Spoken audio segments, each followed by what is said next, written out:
All right, you're unmuted.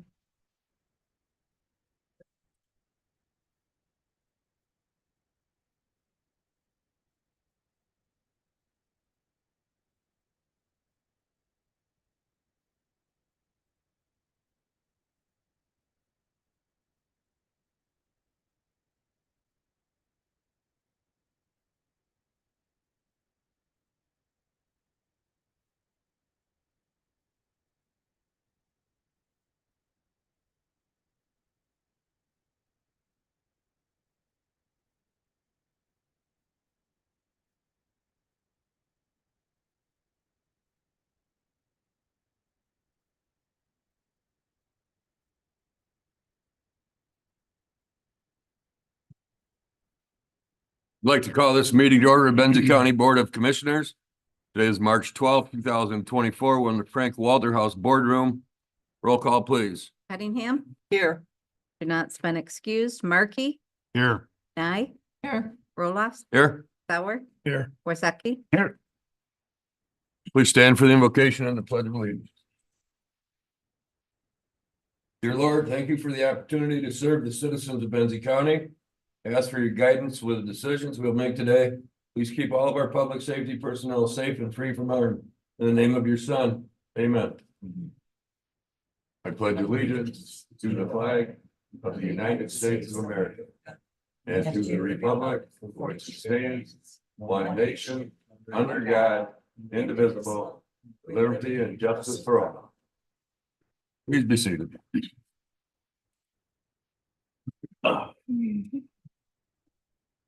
This morning's agenda, I'd like to add item M, which is going to be the fitness center waiver and release form. As well as item B is crossed off. We would like to open that back up. So item B will be active. Item M, we will act on at the appropriate time. Move to approve the agenda as amended. Second. Motion and support. Is there further discussion? All those in favor say aye. Opposed? So moved. Approval of the minutes from February 27.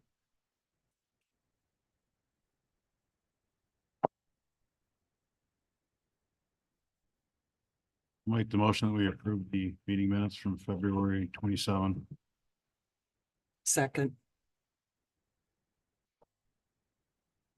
The motion and support. Is there further discussion? All those in favor say aye. Opposed? So moved. Now the closed session minutes from February 27.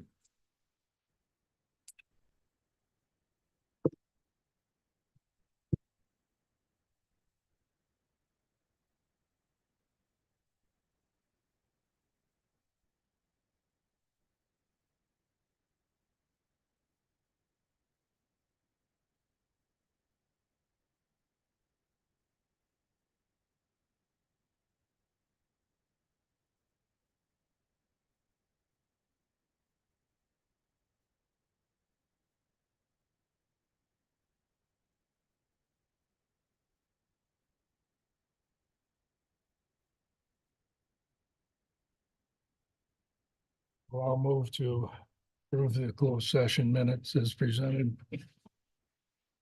Support. Who supported? Karen.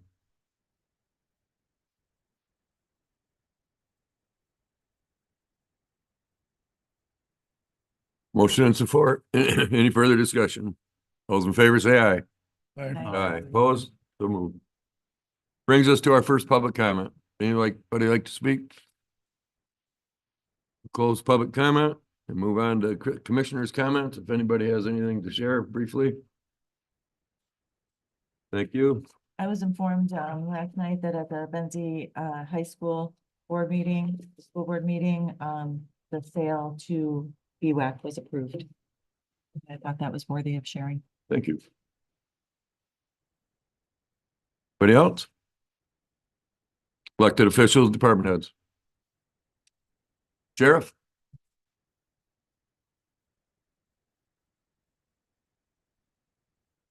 Morning, Sheriff Kyle Rosa. As you know, my administrative assistant transferred to the treasurer's office. And I'd like to thank the treasurer, Kelly Long, for allowing her to come up and help us. Because Undersheriff and I are pulling our hair out what's left without her. So she's been helping out in the morning and on her lunch hour. And I want to thank the treasurer for allowing us to continue that relationship. It's very important to the operation. Has that opening been posted? It has been posted Thank you. and we have conducted interviews. So we're moving in the right direction. It's just wheels are moving slowly, of course. Little grease. Yes. So that's all I have. I just wanted to point that out and make sure that everyone's aware that that is happening. Much appreciated, Sheriff. Thank you. Yep. Any other elected officials, department heads? Ready. Ms. Long, welcome to the finance. Do you want to present the bills or not? We have them. Okay.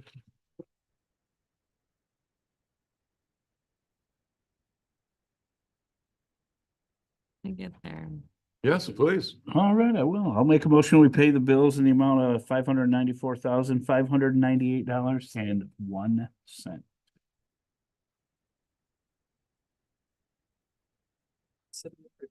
Thank you, Karen.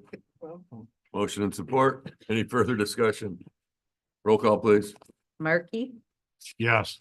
Nye, Yes. Roloffs. Yes. Sauer, Yes. Worsakki. Yes. Cunningham, Yes. motion carried. Thank you. Brings us to old business. Consider adopting jail operation millage resolution for August 2024 ballot. On February 27th, the Board of Commissioners had a fairly lengthy discussion talking about jail operations and the jail operations millage as it could be. So as a result of that meeting, we talked about presenting to this body a resolution to go on the August ballot to increase the jail millage to cover jail operations. We settled on a 1.4 mils. It's currently at 1.229.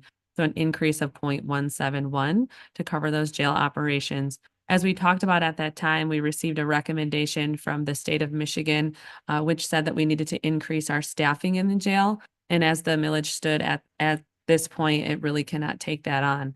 So in order to meet those recommendations, we would have to increase the millage up to that 1.4 levy. If that is still acceptable to this board, adopting this resolution would then put it in Tammy's hands to put it on the August ballot. I'll make the motion that the resolution authorizing millage election for Benzie County Jail Operations millage proposal and certifying ballot language be adopted, placing ballot language on the August 6, 2024 election. Second. The motion and support. Is there further discussion? Roll call, please. Markey, Yes. Nye, Yes. Roloffs, Yes. Sauer, Yes. Worsakki. Yes. Cunningham, Yes. motion carried. Brings us to new business. Item A, consider approving various recycling site lease agreements. So as this body knows, the recycling sites in Benzie County are not owned by Benzie County. However, we do lease the space for those various sites. All of those agreements or lease agreements have expired. And so what's in front of you is the lease agreements to extend them for 2 years. This is to keep those recycling sites in space.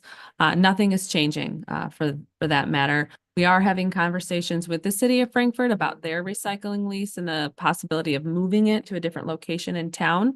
But for now, everything will stay the same until we get further down the line on that conversation. We're waiting to hear back from Eagle on the proposed new location and whether or not there's adequate dry land there to do it. But what's in front of you is all of the site leases, 7 of them, and it's just renewing them and extending them through December 31st of 25.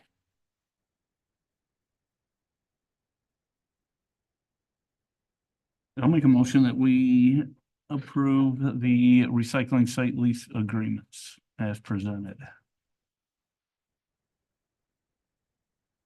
Second.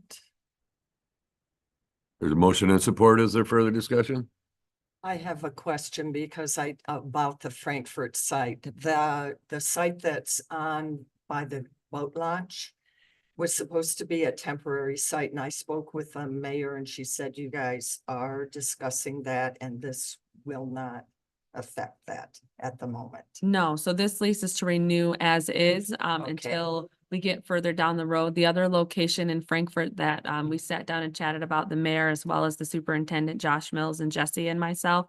That space it's city property, but there's some possible wetland there. There's some Correct. tree removal that needs to happen. And so before we get any further down the trail of saying that's the site, we're waiting to hear back from Eagle. Because we want to be able to, ensure that there's enough space there and we don't know what's dry and what's wet and what we have to do to maybe remediate some of that, area.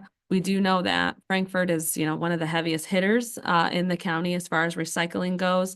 So, we may have an opportunity to expand the size of it too.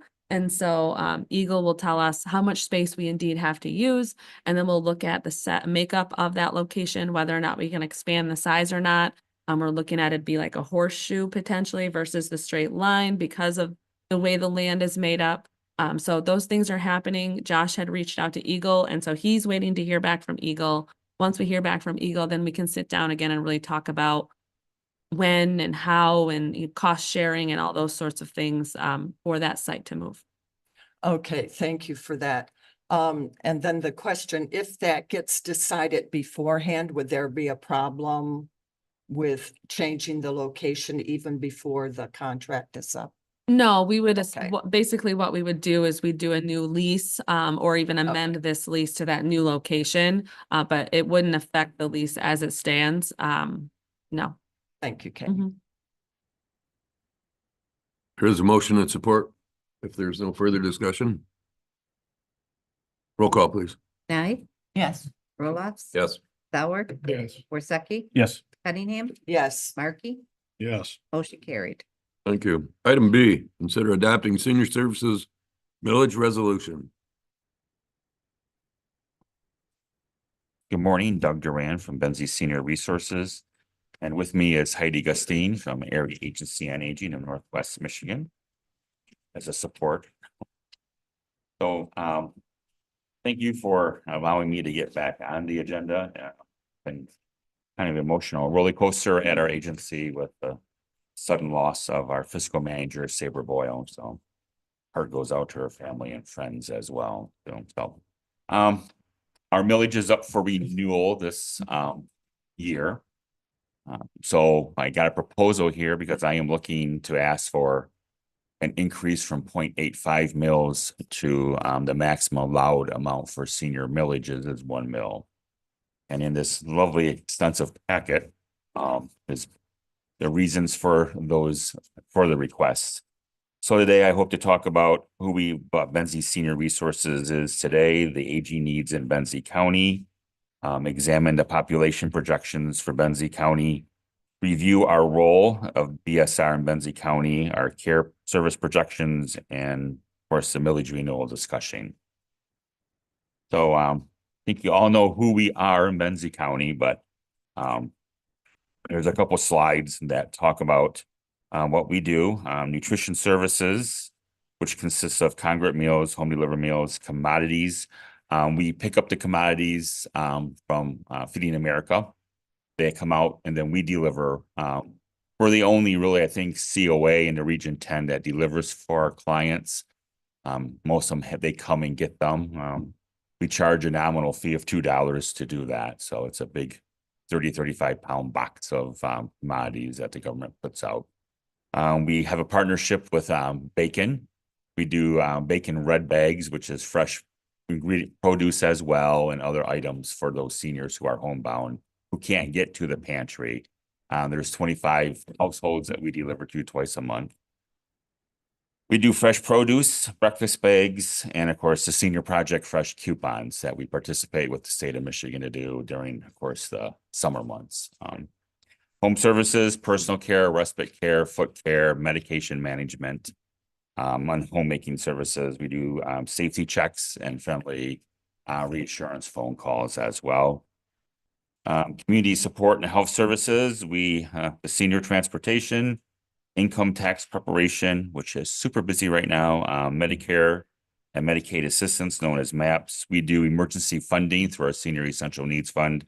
And that is strictly grant funded, and our beautiful friends at Community Chest help support that project for us. And this fiscal year, they gave us $20,000 in a grant. So, because last year we exceeded the amount by almost 70%. So it was nice that they saw the need and continue to support us. The foot care clinics, the hearing clinic, dental financial assistance, the Guardian medical devices, which is similar to Lifeline. We provide that. Project Lifesaver and so on. Social Connections, of course, we know about the Gathering Center.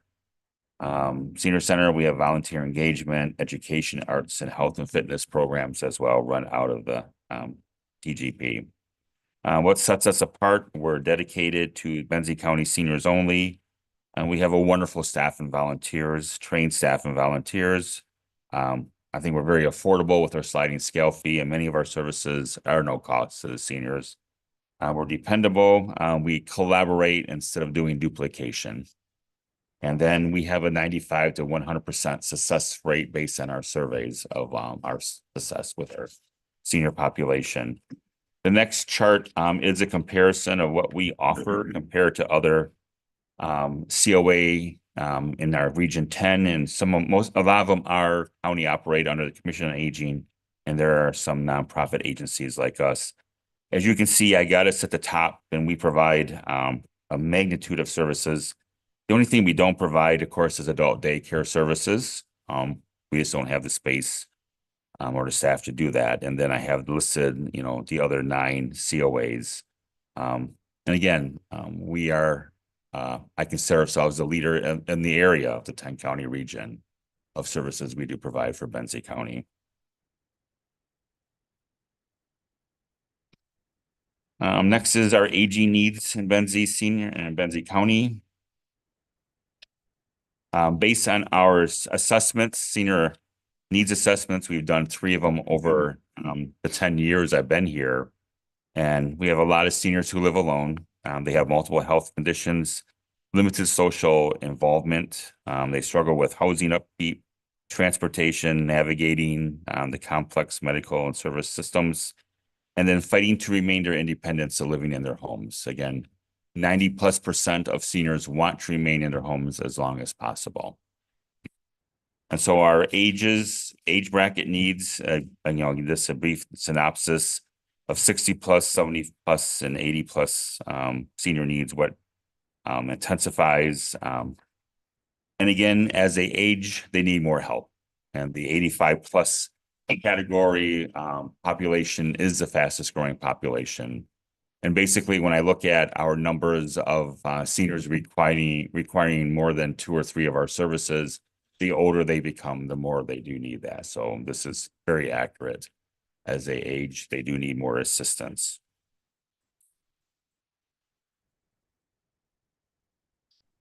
And then the next page is this kind of more reading material, what to maintain your health, then aging population needs, social connections, access to community services, awareness, and coordination of care. And in the red is what we provide as an agency to meet those needs.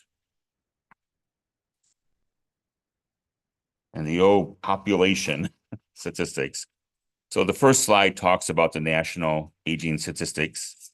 And again, right now we're seeing, the last of the baby boomers as right upon us as they age to 60, 65+. And that is, of course, the greatest projection right now. And Benzie County is no different than that. In fact, the next page talks about individually the statistics. And I chose 2020 census data. I didn't look at, the estimated ones in 2023 and 2024. So these are hard facts based on the 2020 census. And again, Benzie County, the 60 to 60+ consumes 36% of the population in Benzie County. And that's broken down to the lower one of 60 to 64 and so on. So again, we have 6,500 seniors in Benzie County that would qualify for our services, because the millage states 60 and older. So let's keep those 6,500 healthy and good. No. But projection from 2025 to 2030, this will be a significant time for aging services in Benzie County.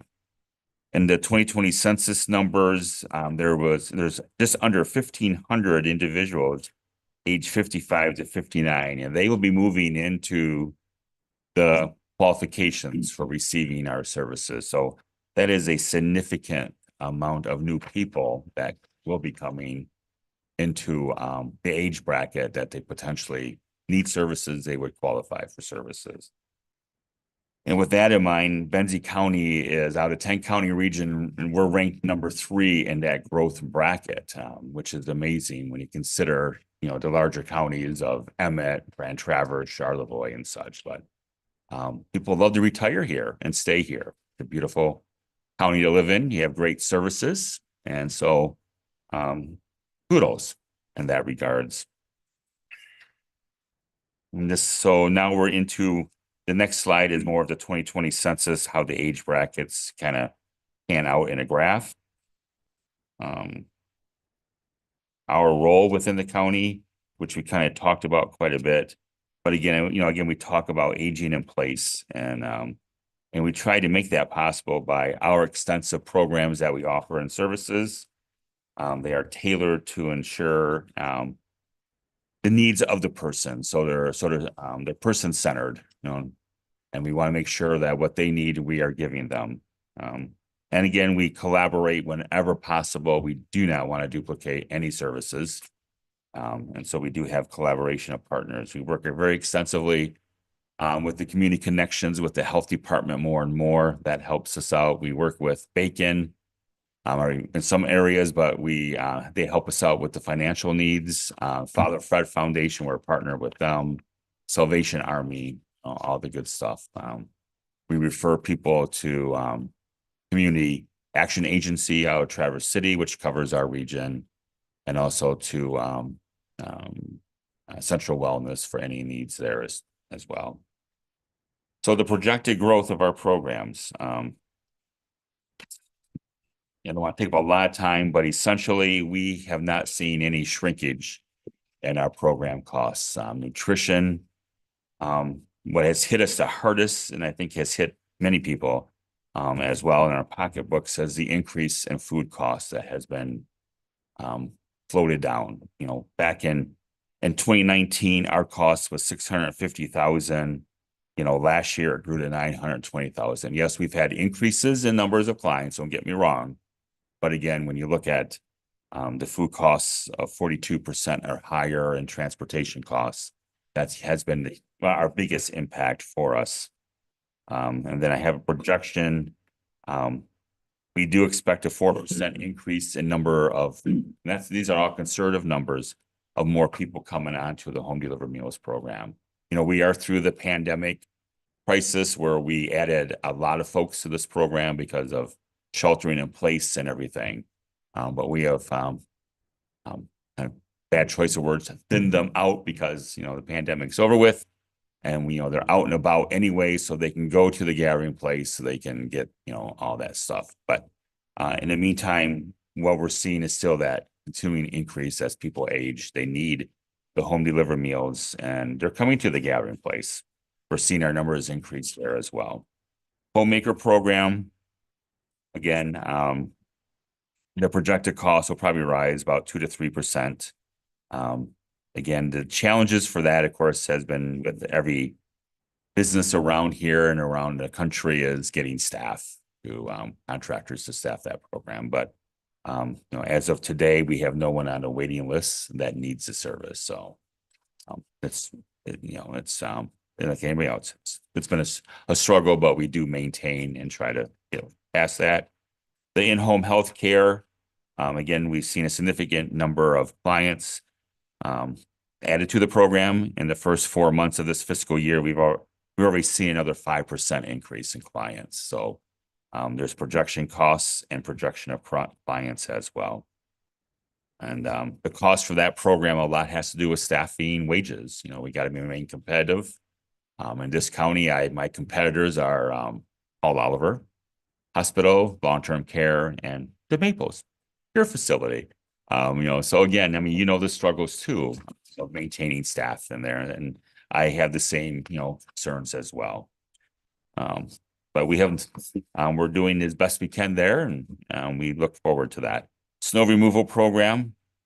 Thank you for a nice mild winter. For those who plow, I'm sorry. But again, that goes with the ebb and flow. But in this season that we're still in, because it's still only March, we saw our highest number of clients that signed up for the program. And then that will continue to grow. I mean, it's just, it's a good program. And we have a very robust program compared to my colleagues in the other 9 COAs around our area. So we, again, project client increase, cost to that program. So Benzie Bus, we have are great partners with them, and we want to support our seniors, getting out and about and getting their health appointments. And so we do support the Health Rides program and stuff. And saw a significant increase there last year, made some tweaks to kind of bring that down for us a little bit, but still the seniors can still ride for free. The Health Rides, there is a cost share because that is a one-on-one ride that Benzie Bus provides to our seniors for appointments in Traverse City, Manistee, Cadillac, and Leelanau County. But most of the time they're going to Traverse City area. So.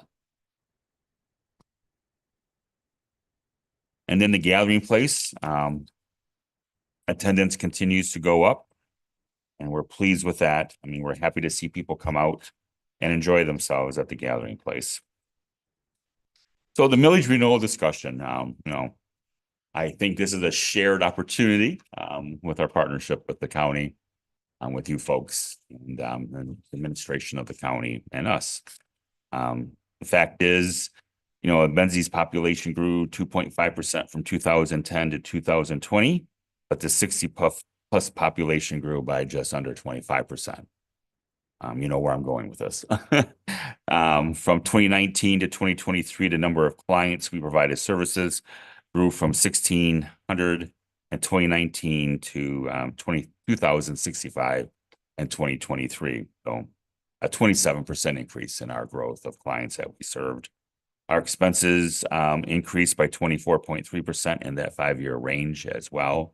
Kind of corresponds with the number of people we brought on. So despite the challenges of rising labor and commodities costs, we have worked hard to keep pace with the senior population growth in Benzie County.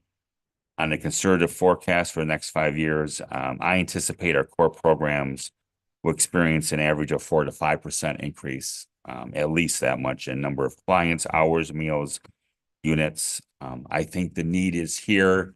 That demonstrates my ask for going from 0.85 mils to 1 mil, the max amount that is allowed by our Constitution in the state of Michigan. So,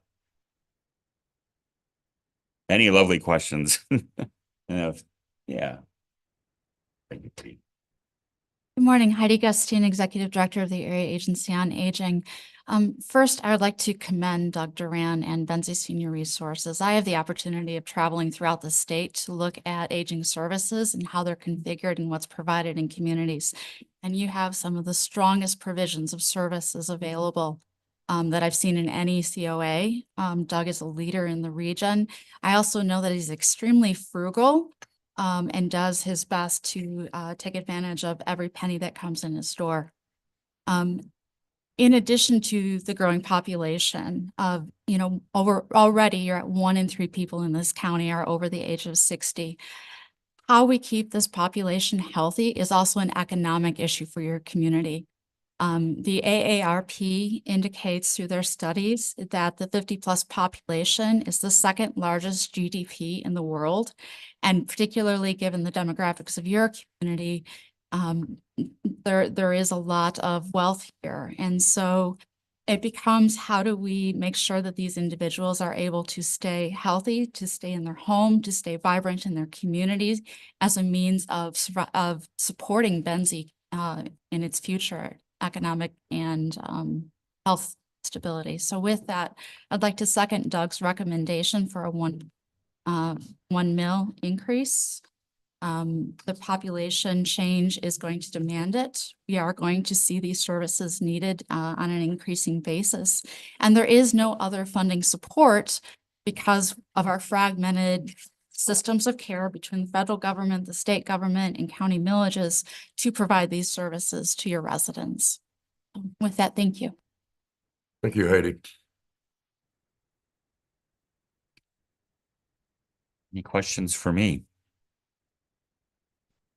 Can you share with us, Doug, how much this increase will, how much money are you gonna generate by this? Kind of based on what Katie and I talked, roughly 150,000 more Ish, yeah. ish. Okay. Yeah. Over the life, yeah. Gary? Yeah, I got a couple questions. One of them that floored me was your sheet here with what Leelanau County does. Do you have any explanation as to why? And the other thing, I think, I remember correctly, not the Commission on Aging, we're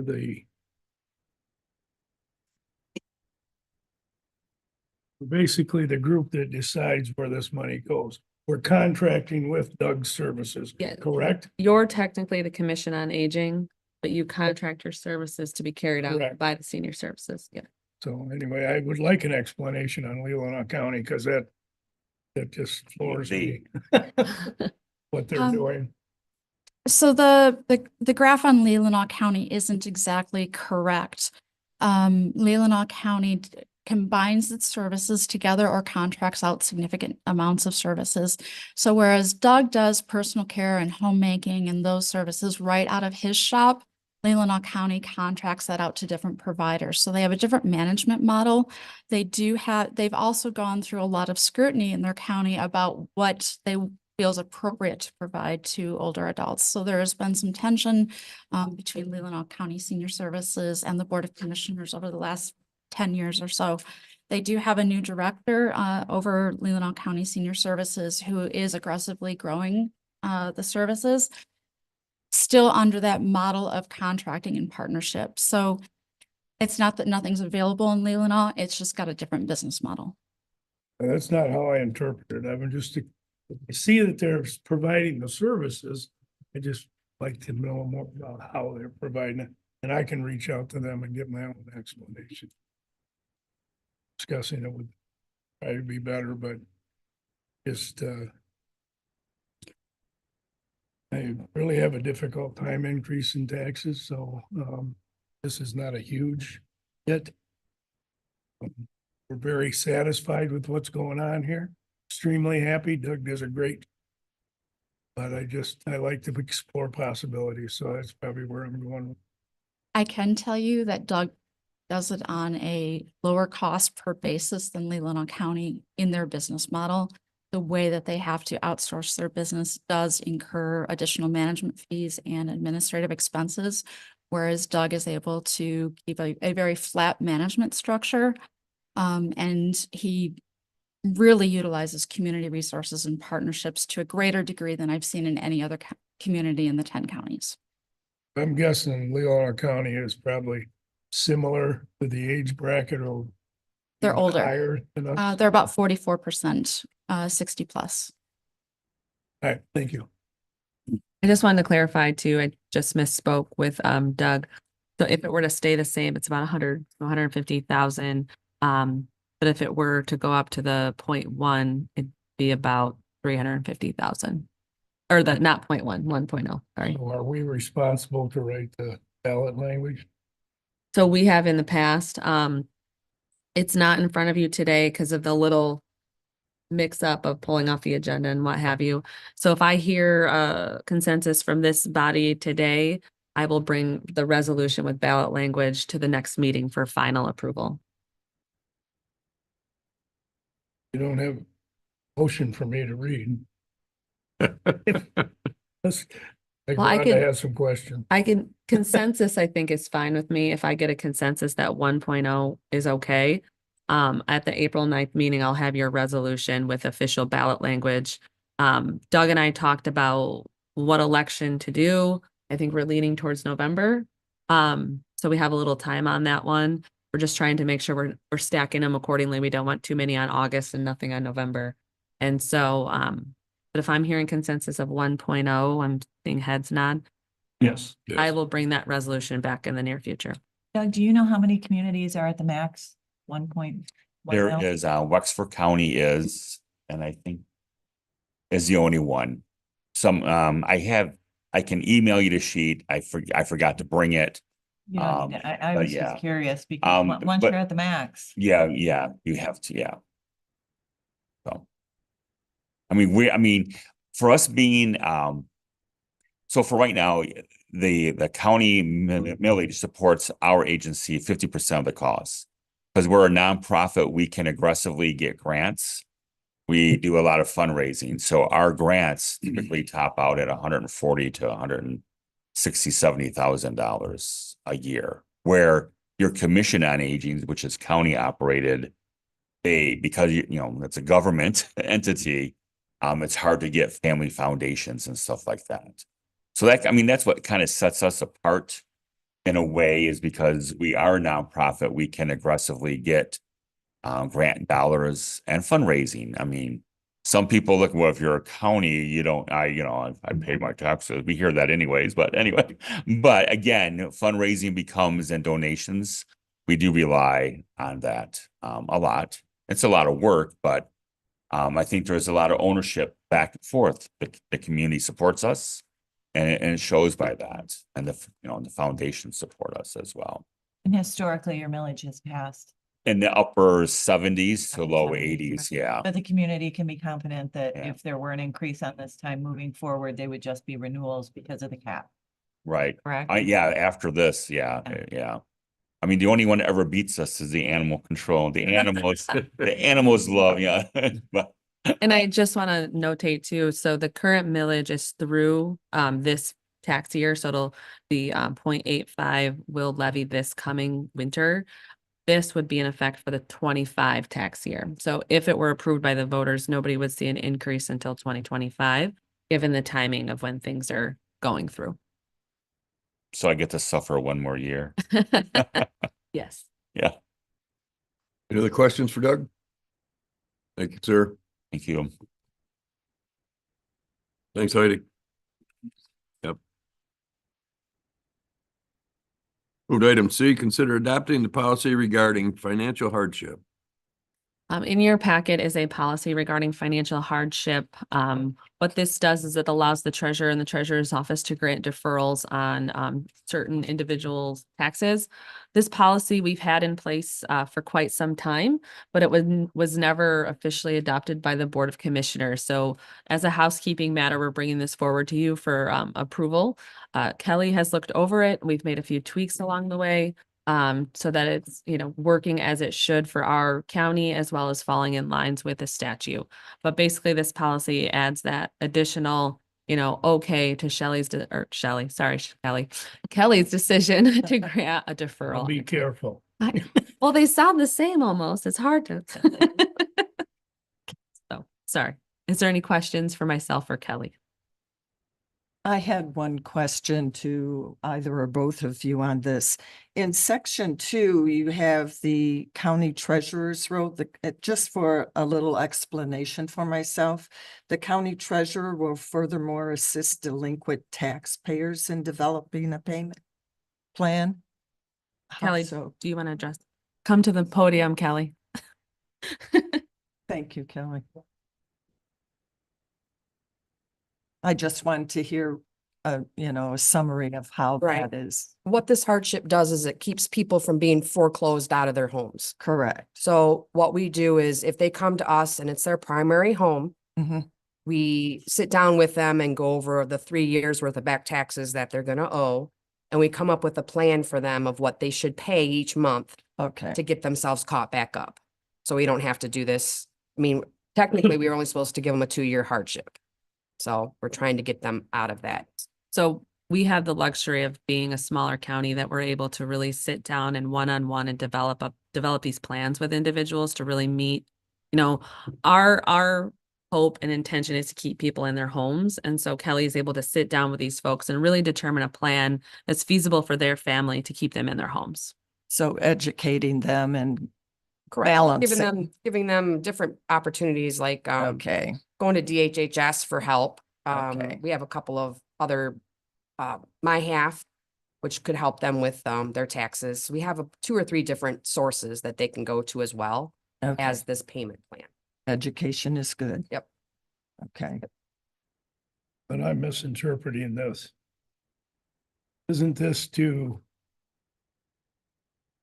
not pay the taxes if they're in a hardship situation as far as financially? Correct. What happens is actually it's April 1st this year. I've got 18 properties that have not paid on taxes yet. So if those people don't come forth and pay on those, I'm going to foreclose. And some of them are primary homes. They live there. And so what this hardship does is we're going to take them out of the foreclosure range, gives them that extra year of taxes. So the taxes are going to keep growing, obviously, but if they make the payment like they're supposed to, then eventually they'll probably pay 2 years worth of back taxes, maybe a little more, and get out of the rut that they're in. So it's just forbearance. It's not dismissal of. It's forbearance, but in some situations, they're still paying though. Like, it's not just a free forbearance, you know, Right. first, like, some are paying, it depends on their situation. So that's the luxury that we can sit down with these individuals and really figure out what somebody is capable of. You know, we may have a family who can't pay more than $12 a month, but we work with them, you know, to figure that out. As well as pointing them in other directions of, well, this person can help you and this agency may be able to help you. It's kind of a holistic approach to keep people in their homes. And this isn't just granted, it needs to be requested, correct? Correct. And you have the discretion of whether or not, what kind of programs they can go into based on the individual need. Correct. Well, I would make the motion that the Board of Commissioners approves the 1-year financial hardship deferral from foreclosure policy dated 6 March 2024 and rescinds all previously adopted policies. 9 seconds. Motion and support. Is there further discussion? Roll call, please. Olafs? Yes. Sauer? Yes. Worsakki? Yes. Cunningham? Yes, Markey? Yes. Nye? Yes. Motion carried. Thank you. Item D, consider establishing an ad hoc interview committee for the Tax Advisory Committee.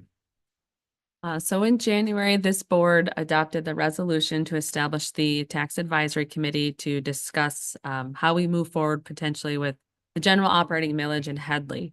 We finally do have applicants on file for this committee. And so what I'm asking from you today is to establish an ad hoc interview committee to interview those applicants we have on file. And if any come in the meantime, we'd interview them as well.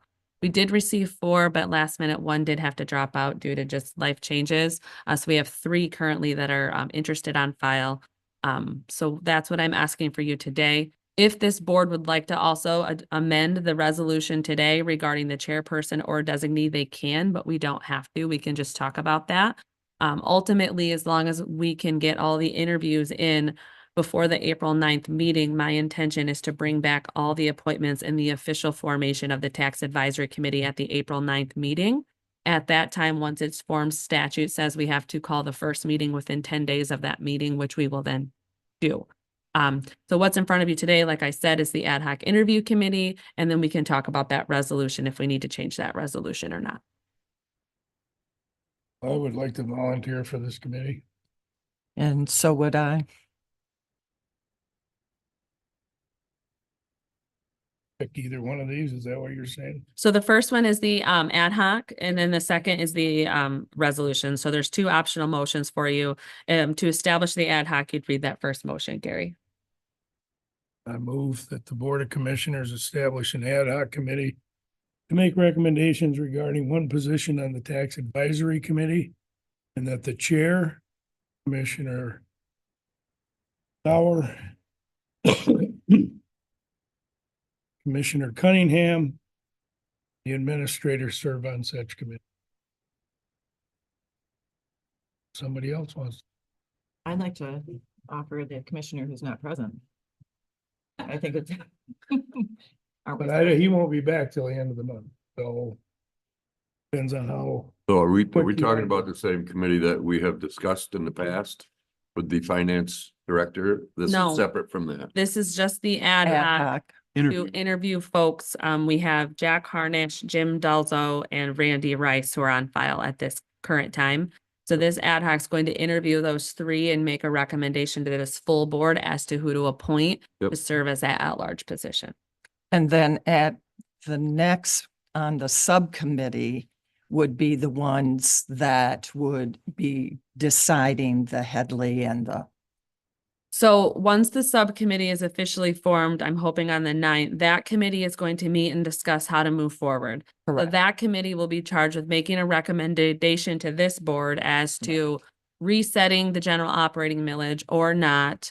Or even, there's multiple ways we could go at this. They may come to this board and say, hey, we don't think we should reset the general operating. We think that you should go after a bundled approach of public safety or what have you, just throwing out ideas. Sure. This committee is really going to be tasked with doing that.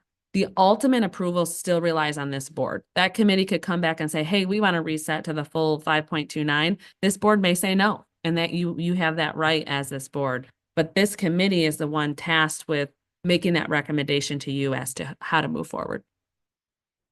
Other one, I guess we gotta handle it. Thank you. Get a second or didn't? You did not get a second yet. Second, Karen, you did now. So there's a motion and support, further discussion. Do we Nope. know Go. when you plan on having these interviews? Hopefully fairly soon, or before the 9th at that. So I will be out of town from March 23rd and through April 2nd. So unless somebody in my office has time to serve in my capacity on that ad hoc, it would be before that or in that time period before the 9th, I'm guessing before. probably. As long as schedules work out, but I don't know. It depends. A lot of people to get on a timeline. Any other comments or questions? Roll call. Sauer, Yes. Worsakki, Yes. Cunningham, yes. Markey, Yes. Nye, Yes. Roloff. Yes. Motion carried. Guess while we're on this, we're supposed to have a finance director or something from this at a position the board can decide on. So the resolution as it stands that you adopted is the chair of the finance committee, period. We as Benzie County, you serve as the finance committee. We don't have that, ways and means and such. So by default, that does make it Bob. If this board wants to change that, we would amend the resolution to read chair of the finance committee or designee. And then you could choose a person outside of the chair of this board. And like I said, we can discuss that now. You can do it now, or we can simply do it on the 9th if everyone wants to mull it over a little more. But you can do that. We just have to amend that original resolution that was adopted in January to add that or designee. This isn't personal. Look at Art, because he's got a banking background. Honestly, I would prefer him in that position on this committee. That's Doesn't just have my to be a opinion. commissioner. No, if it just says or designee, it's that person's designee. So it doesn't have to be a commissioner at that point, no.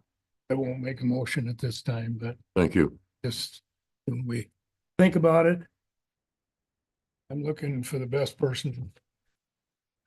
This is extremely important. I agree as well. I think Art would be good election too. Just think about it. So I'll share my thoughts. I think Katie knows more about our financial stability than anybody. In the time she's been here, she has done very, very good things for us on behalf of our financial stability. I think she is the right person to be on that committee. That's just my thoughts. It's a good choice too, Thank you. but, yeah, I, something to think about. nothing against Art No. and banking, but this is internal and Yeah, but I'm sure she'll have a bias and so will Art, so, we'll go from there.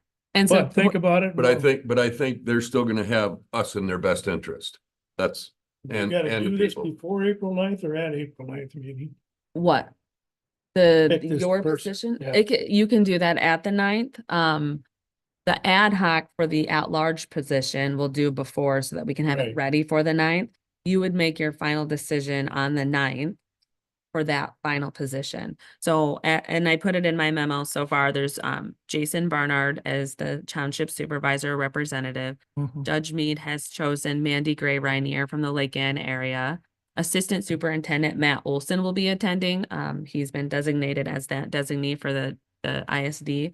Now, as a reminder, though, the ISD doesn't have a, a role in this from a financial standpoint, but they do have to serve on the committee. And so Matt's a great pick, being he's a resident of Benzie. And I would also share a note for that. There are two Matt Olsons and they both work for the ISD. Okay, so you need to verify This is Matt Olson, the former superintendent of Benzie County Schools. correct. Yep. That Matt Olson. The other Matt Olson lives and in then the Elmira final- Township, Okay. Benzie County. And the final one would be Kelly Long as the county treasurer. I just want to clarify at this point, can we have Rose make that information of when the ad hoc committee is going to meet for these interviews available? And Yes. can we review the rules for additional commissioners and attending? Because ultimately, this is just going to be a recommendation. Yep. And it's very important to me to have all the information, and I would probably likely attend if I Yeah. could You can. to hear the Well, we interviews. would have 4 commissioners now. Well, But that happens No, no, from no. time I know. to time. You can So- be there as the You can fourth be there. commissioner, you Correct. just That's why I can't. want to clarify. You're in the that. public. Can't- Right. Right. So when you establish an official ad hoc, and we've kind of went rounds with this over the last 3 years that I've been here. When you establish an official ad hoc committee of 3, you now become a sub board of this full board. So it is a open meeting. It's a public meeting that folks are allowed to attend. You guys in the past would do, raise your hand, volunteer for an unofficial committee because it was less than a quorum. When you actually establish that ad hoc, you are creating a new public body who's affecting policy, which is open to OMA. So in that instance, if the other commissioners wanted to attend, most likely we'd hold it in this room. I would recommend they sit in the crowd as public, and they'd be public comment if they wanted to. The 3 commissioners who are actually appointed would serve as the ad hoc committee doing the interviews. If Rhonda were to attend, she's public, and she would sit and listen and leave. Not participate in deliberation, but observe only. And we would Call Mr. post it. Van Duzen and we can find out, because he's the one that started this war. Well, and so that you're aware too, we post your ad hoc committee meetings. They're posted out front. So we always have the door open. We take minutes. So they're public meetings. So anybody can attend. We always post them, Just leave your badge at home. but they're posted. I went through all this Mm. before. Yeah. and It was, and a part of the problem was the committee would ask a sitting commissioner out there, what your opinion was. And I would tell them, nope. Yeah. And that's why I wanted to have this conversation with this body. to As make long it- as. So we people's all are good on with the it, same understanding that while other commissioners may be present, the committee has been selected and they are the ones that will deliberate. Correct. Others can be here for Public. to gather information as public. Correct. Yeah, Okay. I would anticipate you sitting out in the crowd, not speaking, just like our public here. They'd only be asked to speak at public comment, which we have on the agenda. Just though, so yourself, Karen and Bob would have the chance to deliberate, conduct the interviews, and I would stop you in your tracks if you tried to ask that commissioner. Just as long as we're good legally, I just Mhm. want to go through this. Correct. Don't have to. But we post your ad hoc committee meetings. So that was the problem in the past with Mr. Van Duzen and all the issues. You guys weren't posting those meetings. We post all of those meetings. They're out front. It Absolutely. was like the interview. Yeah. Yeah. He says it's a public meeting, so I can sit here and listen to all the questions that you're gonna ask the first 1 or 2 people. Technically, yes, but I mean, Well, should not they only technically, professionally? he did it, No. yeah. Professionally, it's not I cool. wouldn't think it was right, but So we don't have to be concerned about any kind of perception or appearance of impropriety. We're following the rules by doing Yep, this. we are posting a public meeting. We're holding it as a public meeting and you are acting as public. You can sit in the crowd and keep mum and listen. Thank you. glad we had this discussion. Good, yep. Alrighty, we move on to item E, consider establishing an ad hoc interview committee to move through the process of the county administrator evaluation. At the last meeting, Commissioner Janat asked, asked and recommended to establish some sort of process or procedure to do a review of myself. So first one in 3 years.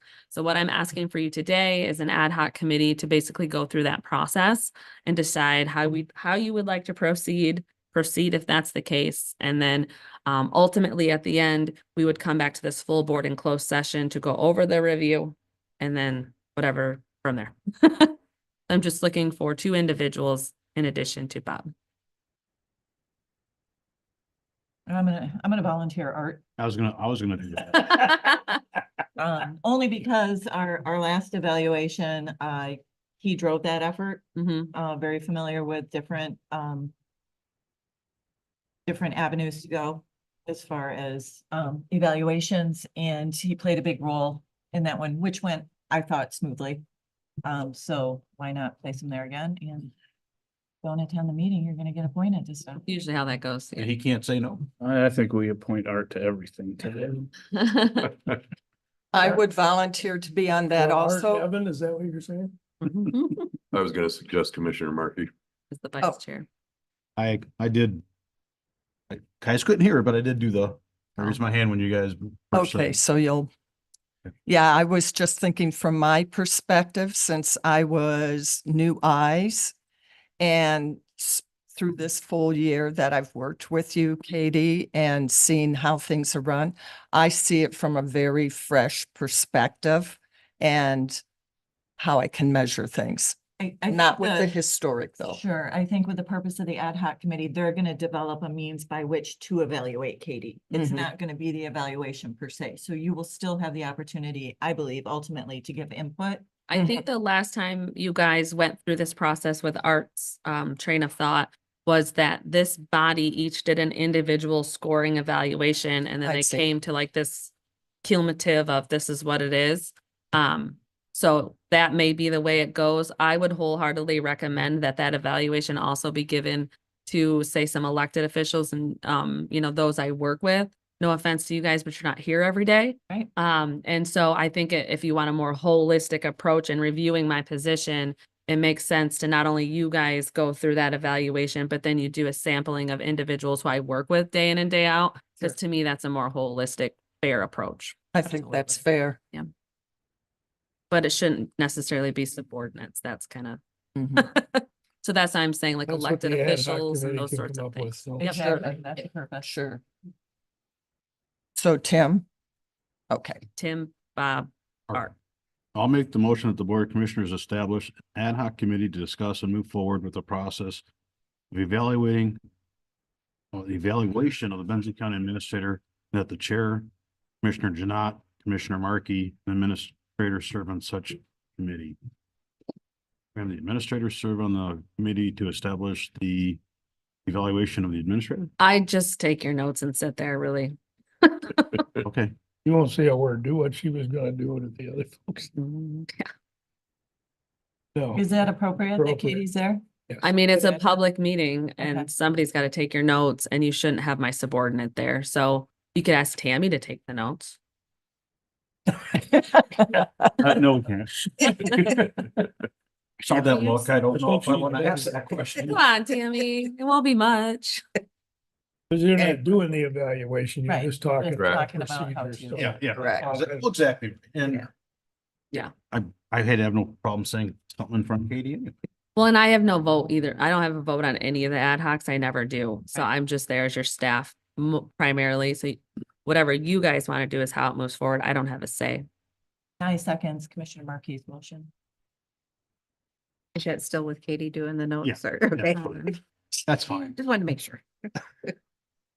Motion and support. Roll call, please. Worsakki, Yes. Cunningham, yes, Markey, Yes. Nye, Yes. Roloff, Yes. Howard, Yes. motion carried. Bring us to item F. Ms. Harris? So Lauren Harris is here from our benefits agents today to go over the proposal for employee assistance program. Jackie and I have talked about this and would really like to be able to offer this to our staff. Lauren is all things in the know about these programs. So I've put a lot of documents in front of you today. that Lauren's going to go over and answer any questions that you may have related to an employee assistance program that we'd like to offer our staff. Good morning. Nice to see all of you again. So as Katie mentioned, an employee assistance program is, from a benefit standpoint, is a standalone program designed specifically to address employees and their immediate household family members' needs. So it can be mental, emotional, financial, medical concierge even. If you feel like you need a little help navigating the healthcare system, you can call our team, but sometimes, if you want a second opinion, things like that. In the packet that Katie gave you is the proposal from the finalists that we're recommending. And in here, you will see a very lengthy description of who they are and all of the different things that they help treat. Given the governmental nature, first responders, the various departments that you employ here, there are a lot of different needs within your organization. We're not talking all office staff or manufacturing. You have a very diverse group of people doing very diverse tasks. And we also want to use the data that we see in your claims. So if you recall, when we were first partnering together, we use your claims data within your medical and prescription drug program to recommend improvements to your benefits or fill any gaps that might exist. And we meet quarterly to review your claims data. And this most recent claims report was a full year's worth of claims data. So we could finally see, okay, what are some trends that are happening?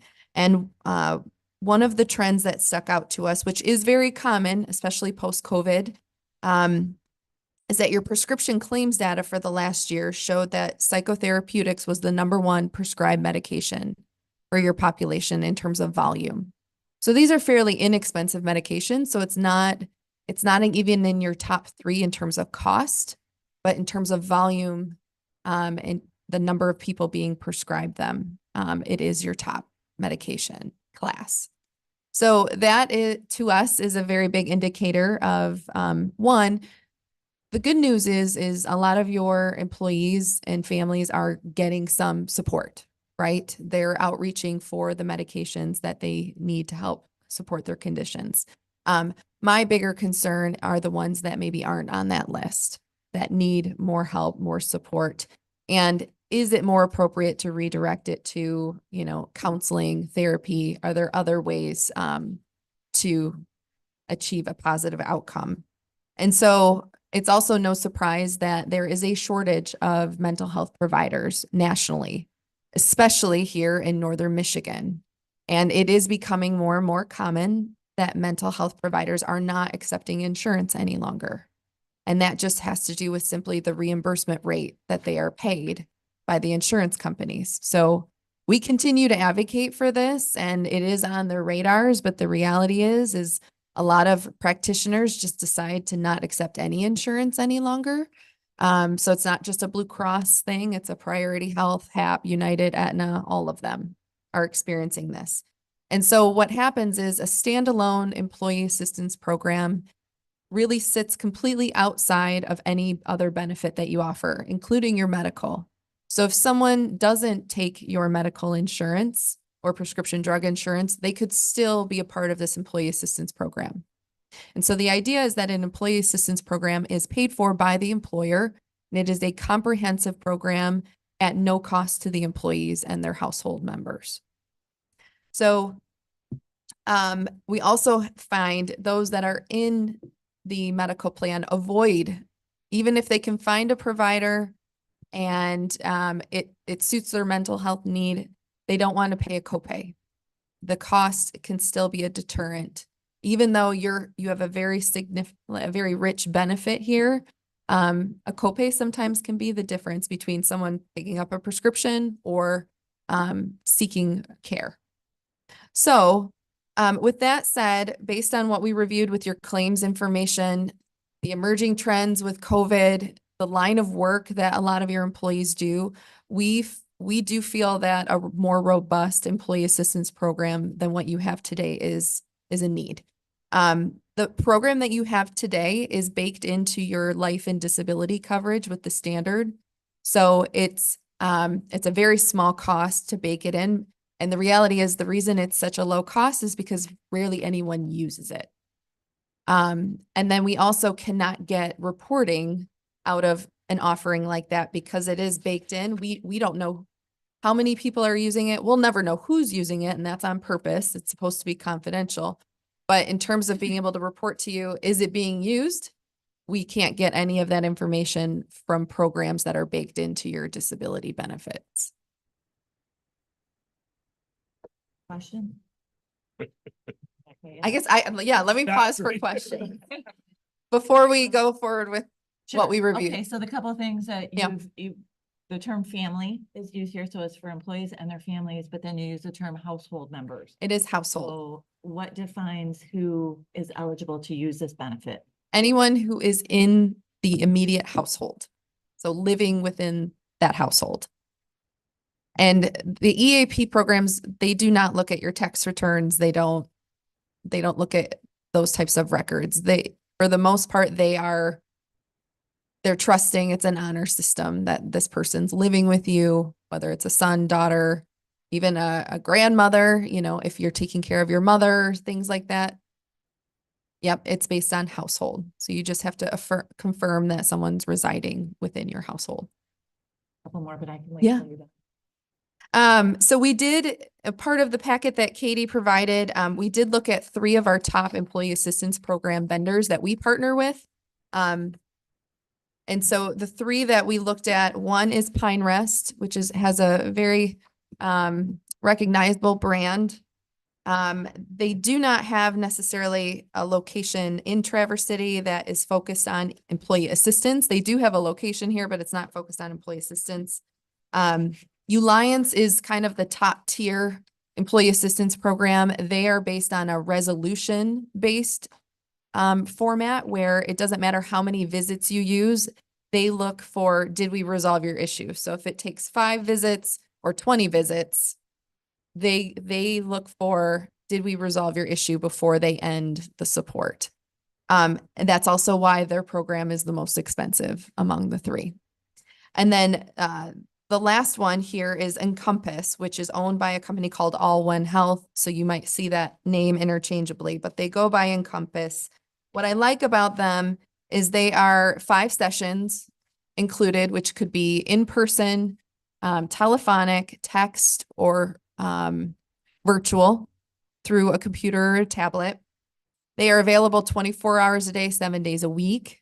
And they also offer pre-made marketing materials. They'll come on site at no cost and do a rollout for all of your employees to really help them learn about the benefits of the program. And they are well known in the EAP community. So there are several local employers here that use them. And because they are moderately priced, I think it's a good first step in engaging in a standalone EAP program. And then from this program, we can actually get reporting. So we can see how often it's being used, essentially determine an ROI in some ways. Though I would argue a program like this is really an investment in your culture. Employees do feel when they are taken care of and they have the support that they need, even if they're not accessing it a ton, knowing that it's available to them, confidential, right? Sometimes you can't talk to your supervisor about a trauma that you're going through, whether that's work related or at home. It doesn't matter with a program like this. Whatever the source of concern that you have, work or personal, is covered under this treatment program.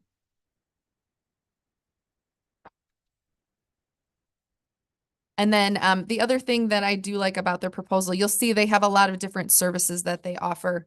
But the one or 2 that I like is that 1, managers and supervisors, HR, administration can refer employees into the program as kind of like a warm referral. So if you have a supervisor that they can see something's going on, someone's not acting, maybe they're going through something, they can provide a warm referral to the EAP and the EAP program can reach out. So it kind of takes the manager supervisor out of the middle and helps bridge. Maybe someone's not open to asking for help or support. So I do like that part of having a more formal EAP program. And then second is oh gosh, I just lost my train of thought. Oh, the critical on-site support. So if you did have an employee pass away or a very traumatic incident for your organization, they would have people that can come out. I think it's a $350 fee, and they would be on site for grief counseling, critical support, things like that. So, whereas with a program like you have today, that's very passive, there's no warm referrals from HR. There's no, on-site support requests that you can make of them. The other thing that we really like about this all one or encompass, we're looking at kind of the baseline, the entry, of providing that, but they have so many other options that if this, this becomes something that's well used for Benzie County, we see the benefits of it. They have other options of different types of coaching and other things to add on for minimal cost later. This kind of gives us that like first step into the program to see, how it goes and if people like it, and then we can expand upon from there if it's warranted for our staff. So I couldn't be more in support of a program like this. When you talk about the company will do a rollout, after the initial rollout, is this something, I mean, there has to be something beyond that initial Yes. sign on. Yep. So employees remain aware that this, resource is available to them. So that will fall on us to make sure that employees know. From a communication standpoint, yes, but all the materials are provided by the organization, by Encompass. So flyers, posters, payroll stuffers. They have a lot of different ways that you can communicate with employees and keep it top of mind. They also provide newsletters ready to go that you can, the HR team can blast out to employees about supporting your mental health during the holidays, things like that, where it's not content that your team has to create. It's ready to go for your employees to continuously see it. And we're planning on rolling it out off cycle from your open enrollment on purpose. So usually open enrollment, we're talking medical, dental, vision, life, disability benefits. It's overwhelming at times. And so being able to put a program like this out in the middle of the year means it will get the utmost attention that it deserves. Commissioner Markey and I serve in an entity that provides this service, and it was just recently implemented within the last few years. And at the end of the year, they provided measurable, no information, of course, strictly numbers of usage. Yep. And I couldn't have been more blown away. It was heavily used. It turned out to be an excellent tool. But did I hear you correctly saying we won't be provided anything like that to know? No, that- you will. You will be, you will. Okay. With the standalone program that we're proposing, yes. The current program that's baked into your disability benefit does not. Okay, but this Yep. one does. Yep, this Okay, one excellent. does. And the $3,450 annual fee, that's based on your eligible employee population for your medical coverage, which I don't believe you have a lot of part-timers We really don't. that would make that number go up. But you can, if you did have part-timers, you can roll them in, and it's just a per employee per month cost that would just be added into that. And Lauren, if I may, Yes. Chair, you also said that there could be a soft referral from HR. Mhm. How does that align with HIPAA for this? So typically how HR would handle it is they would call Encompass and just say, I would like you to reach out to this employee. And that's it. There isn't, Okay. Because there is Yep. still stigma Sure. if you are looking for, counseling help or Yep. things that becomes very, very personal, and that can be a deterrent. So it would come directly from Encompass. Encompass on that. Then a second question, who decides when an issue is resolved? Is it you have 5 sessions and that's it? That's correct. Not the patient, not the counselor. Correct. So it's a maximum of five sessions per issue. So say you call Encompass and you'd like some help with managing your finances. That's 5 sessions. You call again the next day and you say, I'm struggling with depression, another 5 sessions. So it's based on the per issue. That's how we can contain the cost, to be Sure. honest. Otherwise, they have to bake it in like Lions did, where it's a very hefty annual fee to account for the potential risk of having, 20, 30 visits. So what happens in that situation is when somebody uses, say, their 5 visits, Yes. they are working towards a warm handoff to a permanent provider. So they would work with that particular person to find a provider near them in their area, virtually, whatever works best for them, that can continue a long-term relationship with them. And then at that point, Okay. they would be determining, is it covered under your insurance? Would it be a standalone? Okay, so I appreciate that because that is, you Oh, yeah. build a relationship Yes. if you have a counselor. That begs the question, how do you select counselors? So Encompass has their own network, essentially, of licensed social workers and counselors and psychiatrists. So they maintain all the credentialing on their end. And it's kind of similar to a health insurance company where they make sure that they are certified in whatever treatment they're doing. And they have their own directory, which they actually keep very confidential. Okay, You can request one, but it's not like an online directory that you can easily search. They're going to understand your need and then pair you up with someone should you need long-term support that truly fits your need based on their network of providers. and so the counselors or the professional working with the client or patient would be, they would decide, or the counselor would decide if that it was more appropriate to deal with pharma or counseling?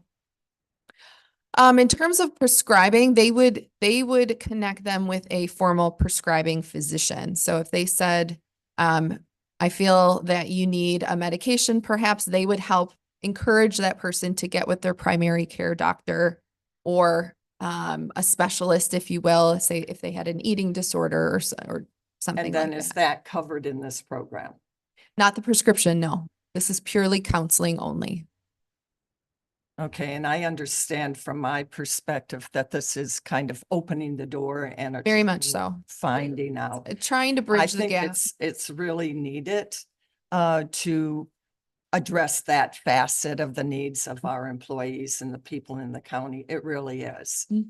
But the confidentiality, that's what I was most concerned with. And who are the professionals? And sometimes counseling isn't done in 5 sessions, but if this Okay. is a starting point, Mhm. and we have a couple people that are on, commissioners that are on the Maybe mental health. committees of mental health and things like that. So I think it's a good starting point. Mhm.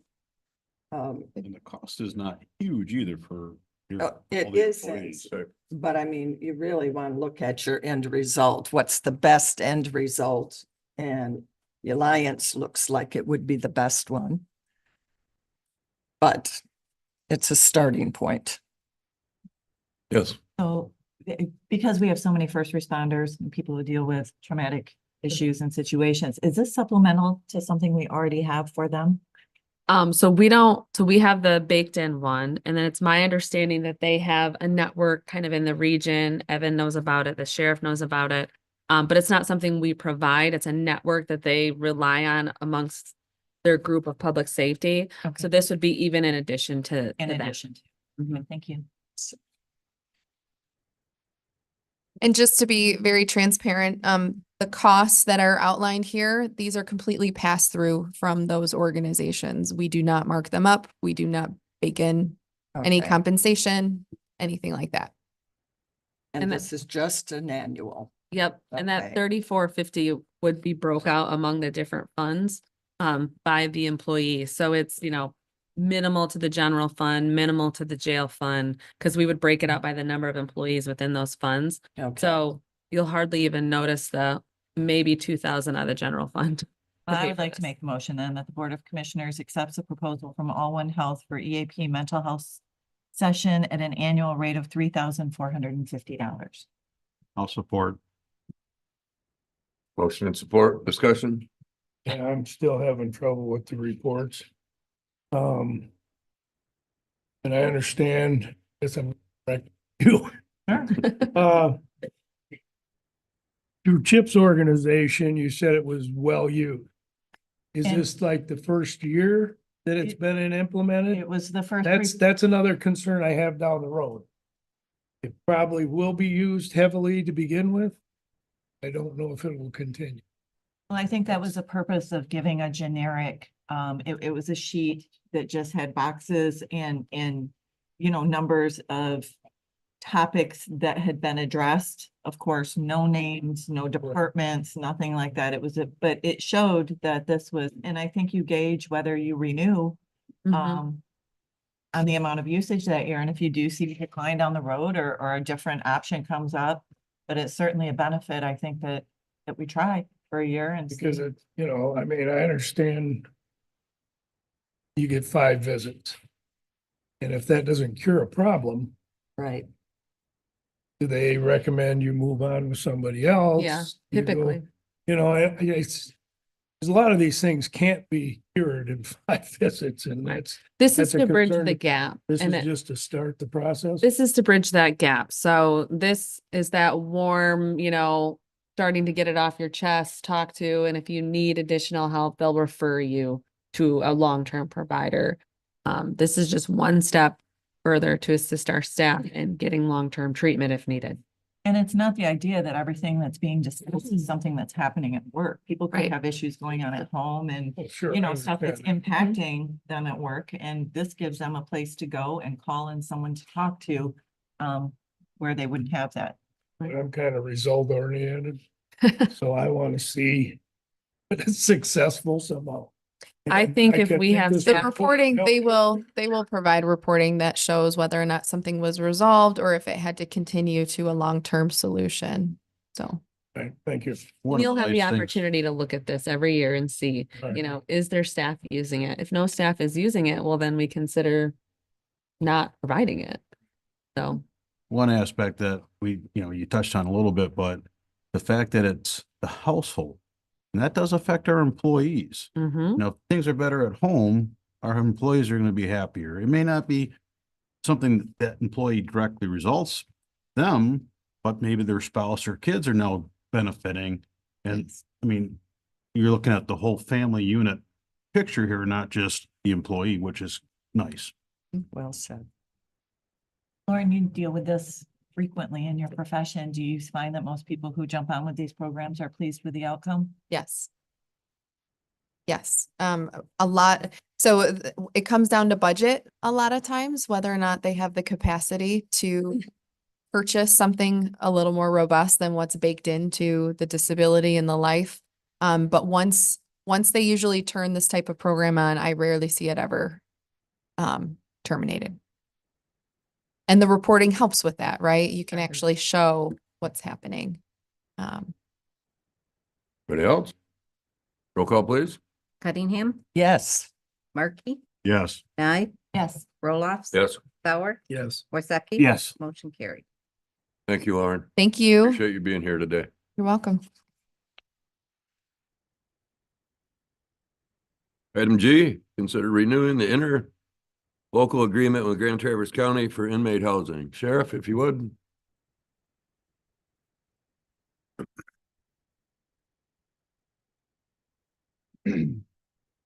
So our agreement with Grand Traverse, we need to renew. Actually expired, but we've been working on the renewal to make that happen. So a few little minor changes, a little bit of language. We added the component of mental health in there for them to reimburse if there's a need, which makes sense to me.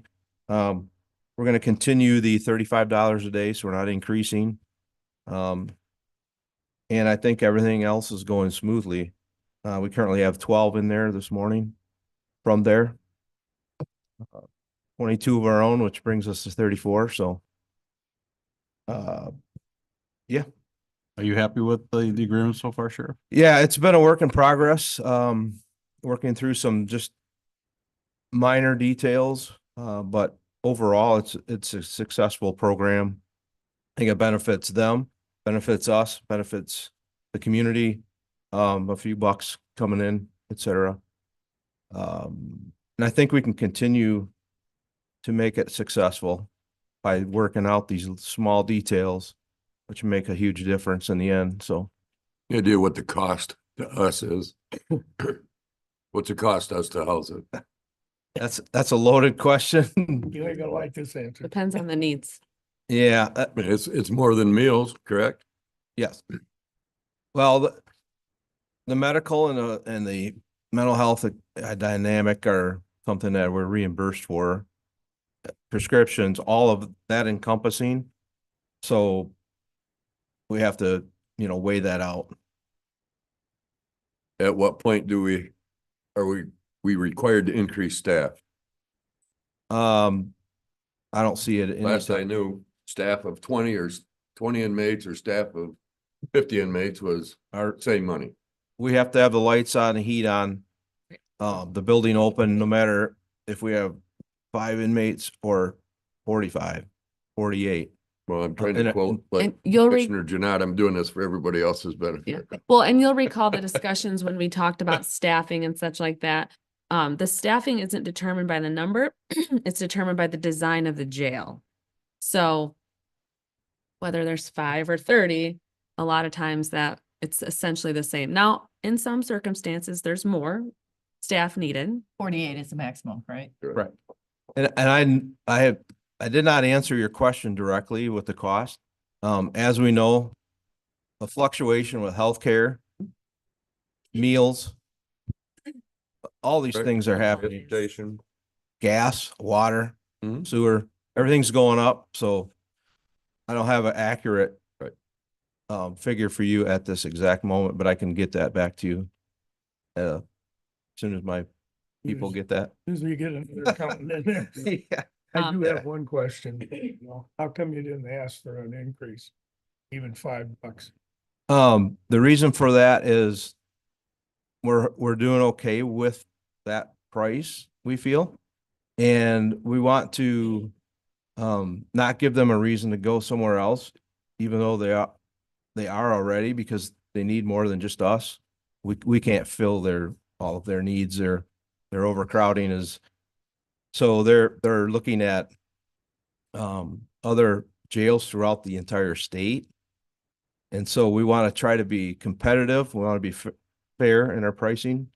And again, it's a great relationship because they're neighbors, and it's easier for them to come here than to go to Monroe or somewhere like that, for instance. But if we keep raising our prices and they drop theirs, we may lose them. So Do you know what the other, now let's go one step farther. Does Grand Traverse use Leelanau County?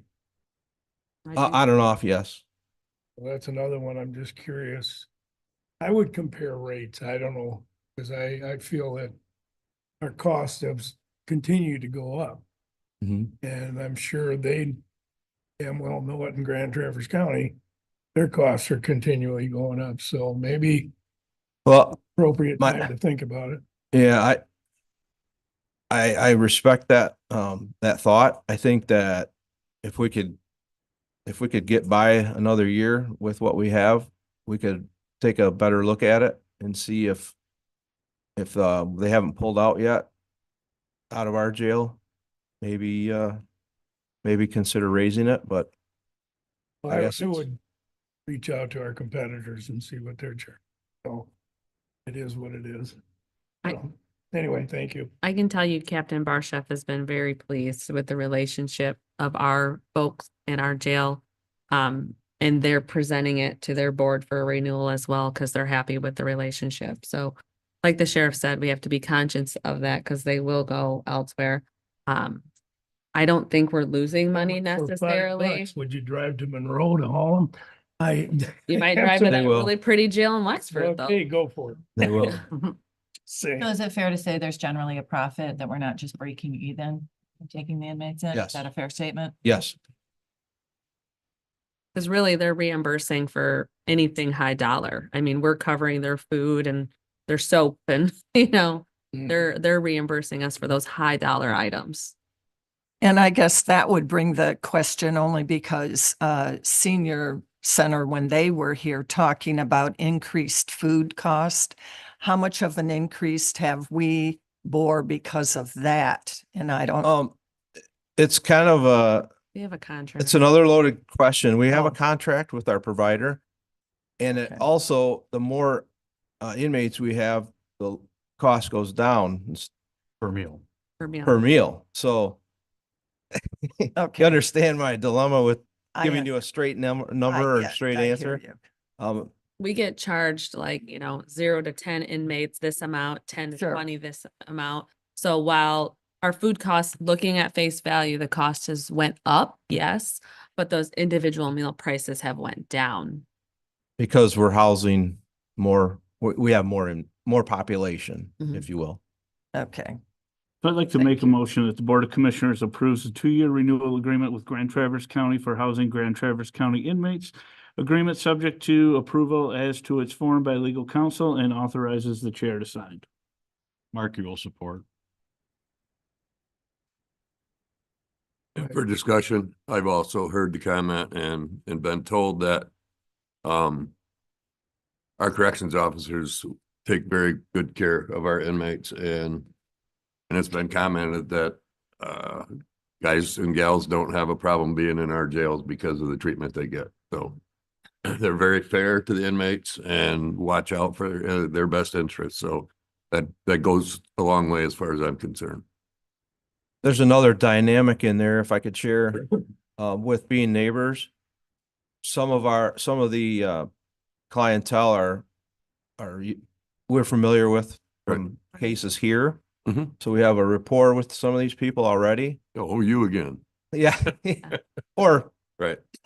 you know, you were Yeah. You were Oh, fairly definitely, treated, yeah, I was definitely fairly good. treated last time and I'm Right. glad to be able to come here from, Right. even though I'm in Grand Traverse, I'm here. So Sure. We've also heard from like families who are visiting those folks up there. Right. The convenience of, you know, coming to Benzie versus driving so far. you Good. know. You're not in jail for convenience, so. I know, but the family. Judge Meads? This is so simple. One monetary issue. A lot of these Grand Traverse people end up down here that are in our court system. By them being here already and Grand Traverse paying for them to be here. I'm not having to sign writs, forcing 2 people going overtime, gas mileage to go up to Grand Traverse to get them. Sure. Nothing major, but Right. it's just an added effect. Right. Appreciate that. thank you for pointing that out. Yeah. And how long has it been since we had to utilize somebody else for our people? We had an emergency over couple of years ago that we had to send some of them back because our own, Right. we had to send some Grand Traverse back. Yep. It's been many, many years since we've had to actually outsource our folks, many years. Unless there's a typical reason that the Benzie County resident should not be in a Benzie County jail. Correct. And of course, we have emergency Mhm. agreements with neighbors so that if, for instance, our power goes down or something happens and our jail gets flooded, then we can take them elsewhere, but we haven't had to do that, knock on wood. All righty, there's no other discussion. Got one real quick Oh. question. Have we been consistent with the amount of inmates from Grand Traverse County? over the year? Fairly, yes. Yep. Roll call, please. Markey, Yes. Nye, Yes. Roloff, Yes. Sauer, Yes. Worsakki. Yes. Cunningham, Yes. motion carried. Thank you. Thank I you. think at this time, we're gonna take a short break. Be back about 10:40.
Crap. You're unmuted. Really? We're back in session. That's why I like them so much. Item H. Consider authorizing a budget for a contracted IT person. Some time ago, last winter, we approved a contract to move to Carhu Cyber to do our cybersecurity and all that good stuff in the background. In the interim, they've been working with us as IT support while we try to find somebody. But at that time, I said I would come back with official approval for a budget for that contracted position.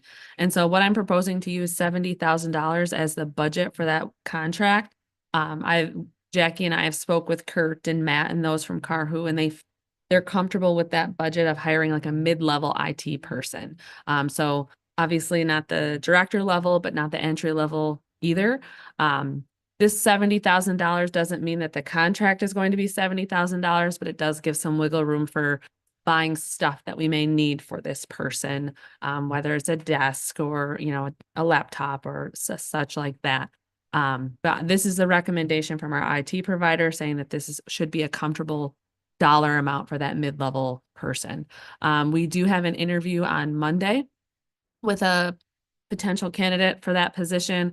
We do still have it posted. We've received a good amount of applicants, which we were surprised about.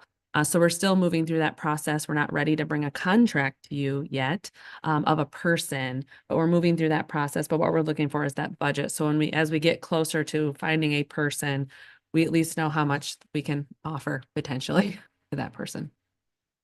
How many hours are we anticipating So per week or per month? that's a great question. Thank you.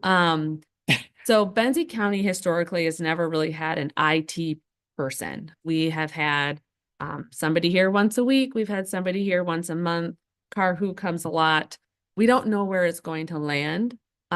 Ideally, a lot of the folks in this building want somebody here all the time, every day, but we don't know if that's truly needed at this point. And so over the next few months, as we get a person in here, we're going to establish that.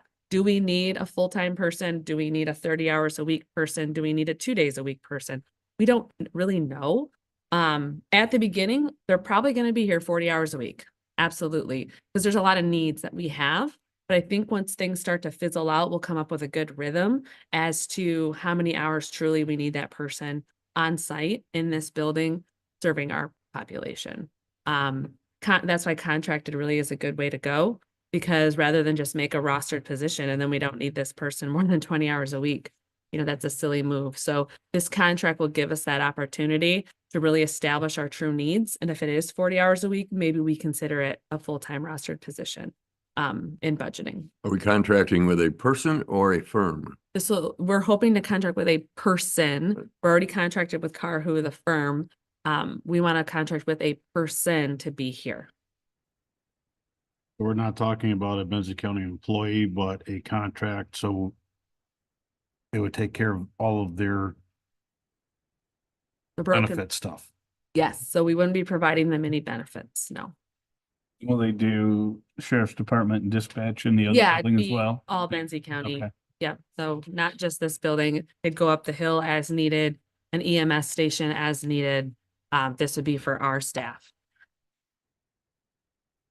Historically, since you've been here, Katie, what has the need been? I mean, as far as hours, let's just say hours. So historically, they were doing a lot of stuff remote, So when it was IT right, they were here on a rhythm and they did a lot of things remote, and the need was fairly there. IT right switched to VC3. And so now we're in this like backlog crunch of catching up over the last year, because VC3 was just kind of failing in a lot of ways. Luckily, we have some people on staff who have been able to try to bridge that gap, but they shouldn't have to. And so Do I think it could be full-time? Potentially, depending on what we maybe broaden that person to do. If we're saying it's just computers, maybe, maybe not. But if we're saying it's technology, so it's the phones and the computers and so, probably. Right now between Rebecca and Rose, they handle the phones. Well, it's not really either their job. But we're making it work. And so as we establish this position and what this position does, maybe it does morph into a full-time position. From a computer standpoint, we're playing catch up in a lot of ways. They just moved downstairs, so there's still some cleanup to do with the technology in the lower level. There's a lot of changes here that still need to happen. There's a lot of upgrades here that still need to happen that have, lots of things. Okay, thank you. So we're Well- gonna have a place for them? Trying to figure that Or out. not? The server room's big. We put a desk here. Well, I would make the motion that the Board of Commissioners commit 70,000 to contracting a mid-level IT individual to serve Benzie County with the contract approval to be at a later date with funds available, and all funds technology department lies in the general fund contingency. Markey will support. So with budgeting last year, we did increase everybody's technology lines a little bit because we anticipated changes coming down the hatchet. So some of the funding will come because we have it all broke out in a cost allocation as far as the funds paying for the technology needs. But some of that still will come from contingency because we increased it, but not enough. Katie, do we know how many IT assets that we have? Computers, laptops, 160 plus. network switches, printers. Now you're getting a little wild. Mhm. I know we have at least 10 switches and 7 of them are needing to be replaced years ago. We've just done most of the servers and made them super servers, so that decreased the number of physical units, and those are on a pretty far out replacement. I don't know how many printers, but it's a lot.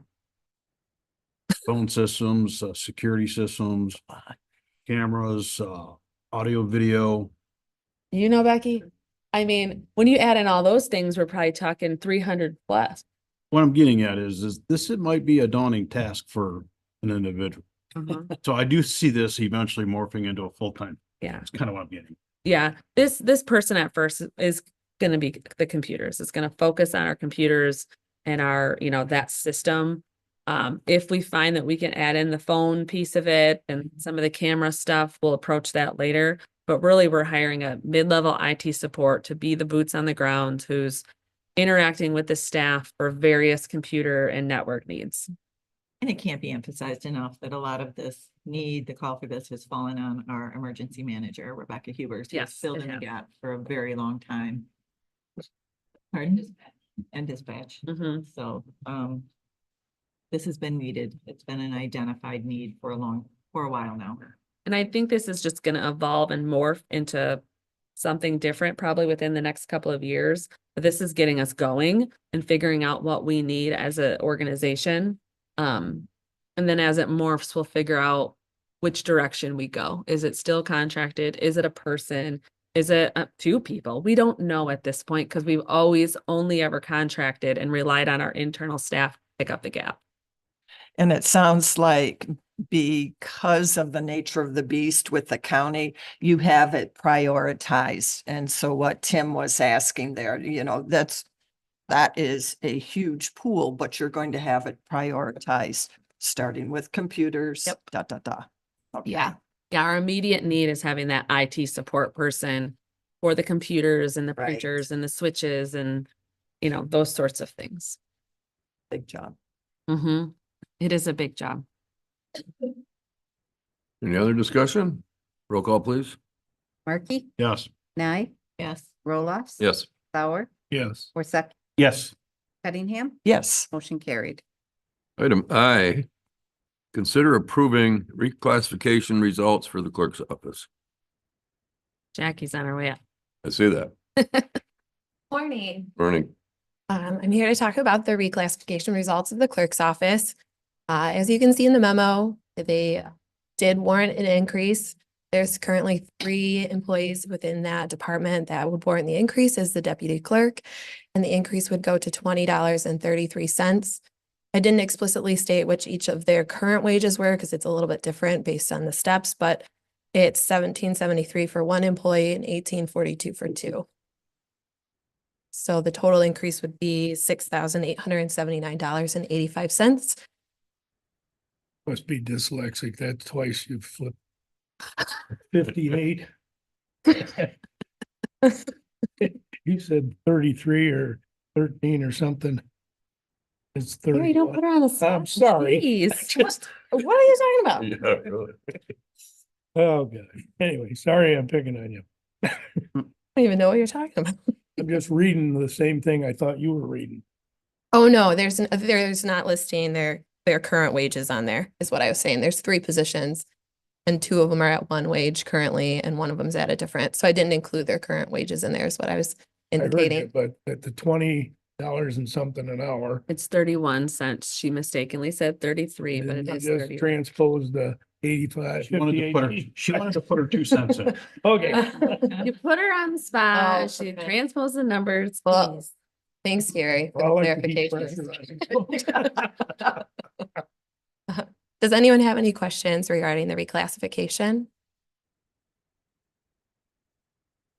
Make the motion that the Board of Commissioners approve the wage increase for the above listed positions with the county administrator to complete the budget adjustments of $6,879.58 from the contingency to the corresponding wage line, with the wage increases to take effect on March 17th, 2024, with no step increases to incur to the 2024-25 fiscal year and each of the employees' anniversary. And support Cunningham. There's a motion and support. Further discussion? Just, Did he transpose the numbers? no, he's right. He had it right. I I'm wasn't. glad one of us could. Thank you.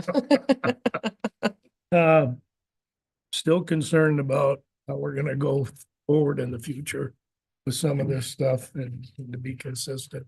The other thing that bothers me is we keep changing the date, or did these all go back to March 17th?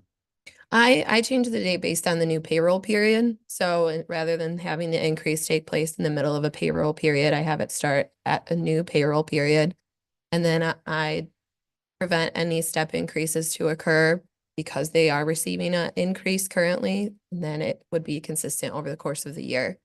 Because let's say one employee's anniversary was April 1st, but a different employee's was February 1st. And it's not taking effect until March. I wouldn't think that was fair that the employee in March got an increase, but the employee in February didn't. Okay, I understand, but that's not what I'm asking. Okay. Are you worried about how they're being rolled you out? increased the probation, and I believe we did another one. Sure. And are they all consistently getting the raise on the same date? That's what I'm concerned about. We can't make it retroactive to a date, because I know you're doing each one separately, Sure. but should we be, if we're gonna do this, should we be consistent and go back to the date that the first one got their increases? Sure. So I did it based on the way the department heads came forward. So I did it in order of department heads asking for the reclassification process. So district court went first because they asked me all the way back in July.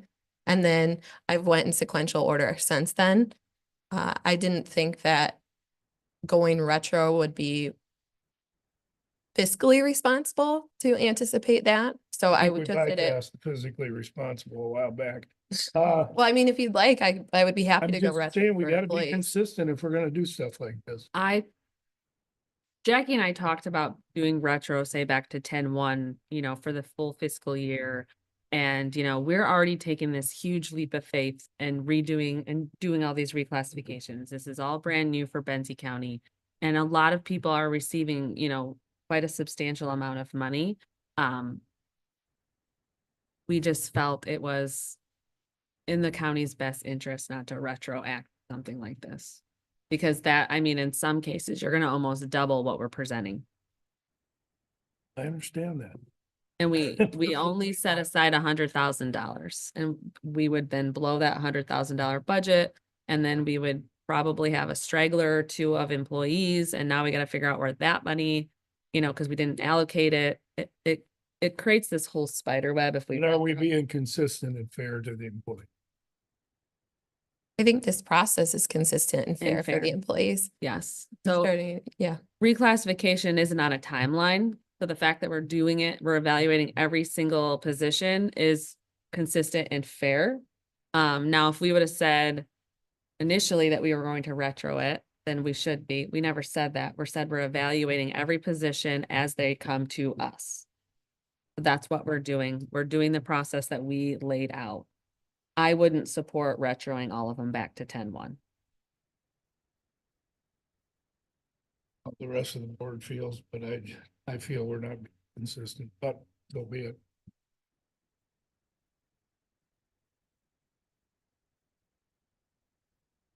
Anybody else?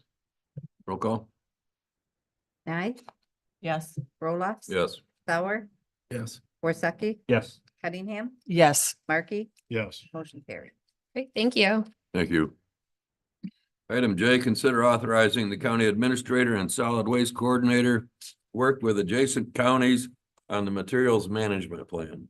So Jesse has been talking about a plan update or a plan rewrite longer than I've been here, I'm pretty sure. So the state of Michigan has called for the plan rewrite. And so the state is dubbing it, it's no longer solid waste management or recycling coordination. It's all materials management now. And so as Jesse and I move through this process, we learn every time we meet with Eagle, because Eagle is also learning every time they meet with us. The new law has a lot of new rules and changes and all the things. So the materials management process that has been called to act upon specifically says that counties must correspond with every adjacent county regarding regionalization. So every county that touches us, we have to talk to them about whether or not it's a good idea to regionalize with their county. It does say, though, that you as the Board of Commissioners is supposed to do that unless you bestow that allowance onto myself and Jesse.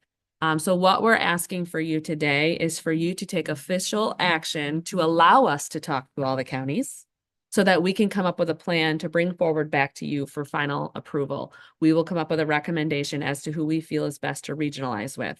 We've been talking with various counties for a while now, talking about regionalization, talking about what maybe makes sense and what works. This we learned in last week's webinar that we have to get your approval to have those conversations. It's interesting. At the end of the day, this board is going to approve everything. This board is going to remain the approval agency for our county. But for Jesse and I to even have those conversations to come up with a recommendation for you, you have to give us that authority to do that. An interesting dynamic. This is just another hoop, right? Yeah. So Well, I did include it's a ton another of, check. I included a ton of information in the packet for you to read about the process and, you know, what we're going to have to go through. This is a 3-year process. Yeah. So you're not going to see a plan for a really long time because it is a 3-year process. What you're going to have in front of you by June is going to be a recommendation as to regionalizing or not and who we're going to regionalize with, which will include then an interlocal government agreement with those counties we decide to regionalize with. But like I said, it has to be every county that touches us. We're lucky in the sense we have a lake on one side. So that cuts down the number of counties we have to talk to. But we have to talk to Wexford because there's that corner. We have to talk to Manistee, Leelanau, or Grand Traverse. So that lake really helps us out in this situation. And the people on MMP or SWAC, they can come and talk to you. Good catch. They can come and talk to you directly and Jesse. So they would be included in that information about talking to the adjacent counties. In that What do you respect. mean? What do you mean?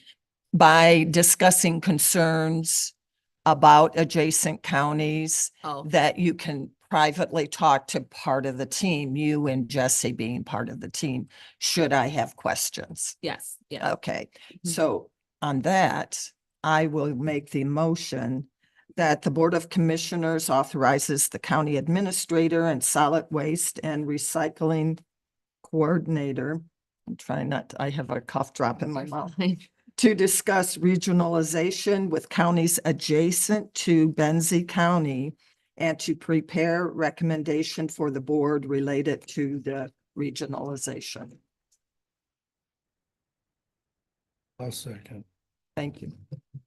So as I've said before, there's incentivization to regionalize, so that's where Correct. Jesse and I are leaning. But you never know, maybe we won't. But if we do regionalize, every county gets an additional big chunk of change to do that.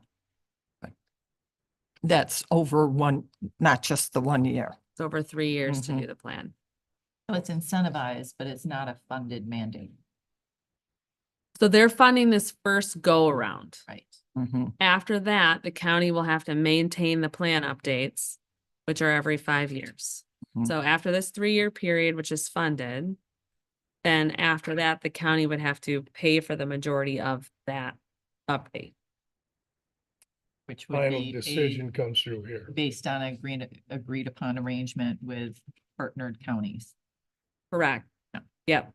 And so if we regionalize, this is going to be like a contracted consultant agreement who's gonna really shuffle this, but then the counties all have a part and a say, but we would hire a third-party professional to actually do the plan for us.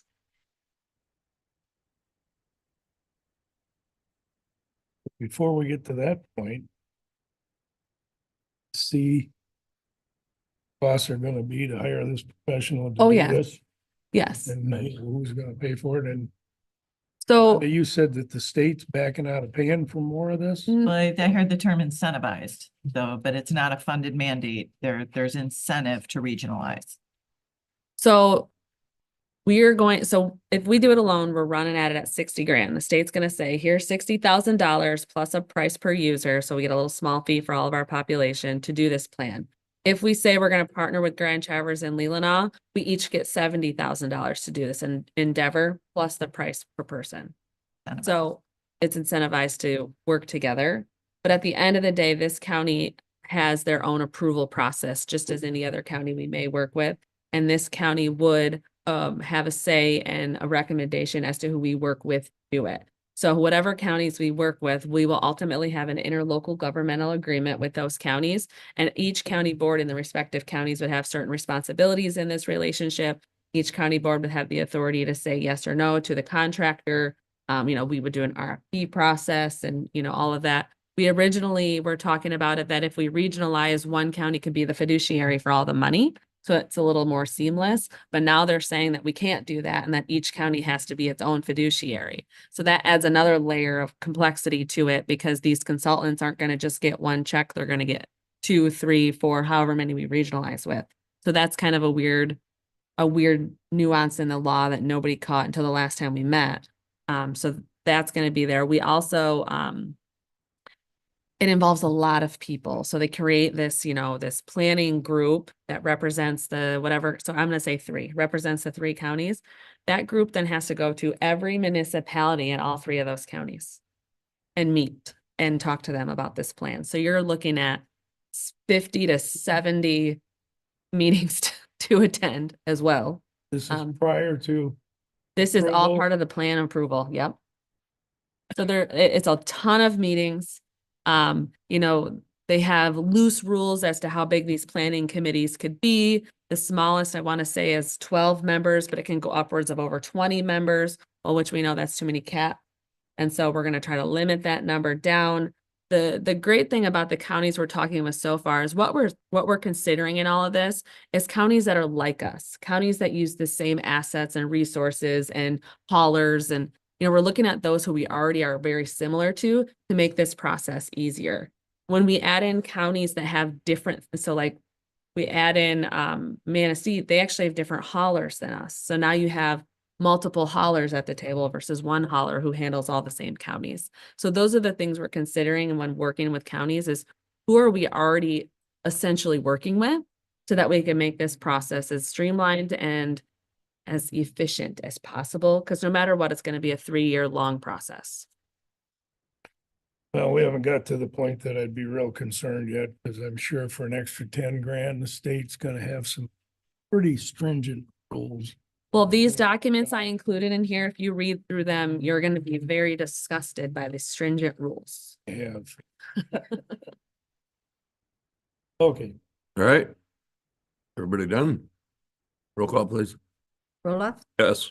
Sauer, Yes. Worsakki, Yes. Cunningham, Yes. Markey, Yes. Nye, Yes. motion carried. Thank you. Item K, consider adopting a resolution amending the PACE district and plan to align with amended state law. Some time ago, we adopted the PACE, the resolution to create a PACE district here in Benzie County. As you know, the PACE program is a program regarding incentives and credits for energy efficiencies for developments happening. Since we have joined the PACE program, the state has amended their law. And so in order to maintain that placement in that program, we have to amend our resolution and the plan that we put forth. I included an email from Mary Freeman, who is the woman who came and spoke to us about this program, that outlined some of the state changes to the programming, which this resolution and plan would then encompass once you approve it. I did ask her if we've had any active projects in Benzie County, and we haven't. I know that they've had some conversations with some proposed projects in Benzie that could benefit from this, but at this point, there is nobody in Benzie County actually participating in this program. But I would still encourage keeping it on the books because it is another tool to incentivize development here in Benzie County. So I'd like to make a motion that the Board of Commission adopts resolution 2411. I would do 10 because. All right, then I'll do 10. A 23. resolution amending resolution 2312, approving the establishment of a property assessed clean energy program. I would second. There's a motion and support. Further discussion? Roll call. Cunningham, Yes. Markey, Yes. Nye, Yes. Roloff. Yes. Sauer, Yes. Worsakki. Yes. Motion carried. Item L. Consider approving the tribal council allocation of 2% fund application for the Airs and Races. Aries Races is the HAM group that operates under the Office of Emergency Management, as our, we call it auxiliary communications now for the most part. They need some equipment that is outdated and needs to be replaced. Most of their equipment that they've ever purchased has come through 2% allocation grants. And so they're requesting that $6,000 some odd to replace some and update some equipment. No cost to the county. That's the only way that they can get equipment unless they donate it out of their own pockets. I'll make the motion that the Board of Commissioners approve the grant application, the tribal council allocation of 2% funding on the behalf of the Amateur Radio Emergency Services / Radio Amateur Civil Emergency Services Group, and authorizes the chair to sign. Second. There's a motion and support. Is there further discussion? Gary? Just one question. The equipment that we're purchasing, is that not county property? It And becomes stays county at their, property. at their homes or? Nope, nope. We have equipment at Paul Oliver Hospital in a radio room that we replaced. We were struck by lightning and were able to replace a couple of antennas, but we have equipment on the Benzonia Tower. We have equipment on the top of this building that goes into that radio room that was behind the old EOC. And then we have equipment on the Crystal Mountain Tower as well. And that's all Benzie County asset. Thanks you for the clarity. I wasn't sure. If someone had donated it, it was kind of like temporary, get it out of there. I'll buy you a new one with grant money when we can get it and get your stuff out of there. But for the that's because those radio guys got lots of spare parts just in the basements and in the mom's basements. I'm totally in support of this as an auxiliary on this. Having it not dependent on satellites. I mean, over. Any other discussion? Roll call, please. Markey, Yes. Nye, Yes. Roloff. Yes. Sauer, Yes. Worsakki. Yep. Cunningham, Yes. motion carried. That application is A1, so I have a while. Thank I'll you. get it signed today. Item M, Fitness Center waiver and release form. Oh, yes. On your desk today, I passed out both the fitness center rules and waiver and release for this board to take a gather at. These have been approved by our legal counsel. As you know, with the lower level expansion project in the sheriff's office building, there is a fitness center. For some time, Benzie County has had kind of a pseudo gym space. Years ago, the deputies worked really hard to negotiate with the county to put that gym space in place. Since then, they've helped to maintain that space along with the help of some of the corrections officers and dispatchers over the years. Now we have taken the leap of faith to make that a county asset, a county benefit, a county source for our staff. So everyone will have a chance to see that very, very soon. These rules will be posted in that space for the staff to see. The waiver and release will be signed before those staff have access to it. So there'll be no access until this is signed. Rebecca holds the key to that access because she has the right programs and knows how to do it the best. And so once these are signed, that's when folks gain access to the gym. There, if you read through here, it talks about how this is an employee gym. This is an employee asset. It's an employee benefit.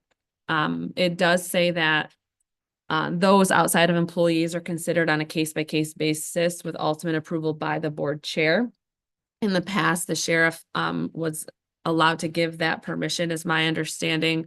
But there is some issue with opening that liability to those outside of our employees. And so eventually this Board of Commission will be asked to establish a staff committee that we will dub the gym committee for staff to participate in and recommending replacements and changes and all the things to the gym going forward so that we can budget accordingly. We will also, at that time, this board will decide who gives any approval outside of employee staff, if that is the direction we want to go. I know that the sheriff would like to be involved in that process. And so I'm just letting you know that when the board does make that decision, that's kind of where we're at with it.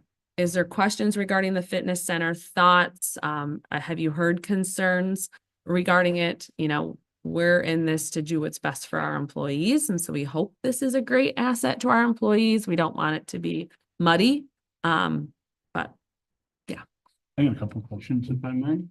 But The equipment when we did the whole remount, we put new equipment in there for everybody? No, so at this point, it's mostly the old equipment. Okay.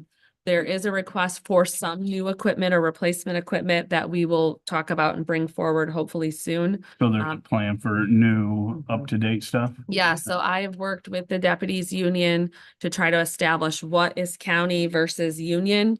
Over the years, the county has purchased some equipment and the union themselves have purchased some equipment. So we're working through that relationship as to whose is what.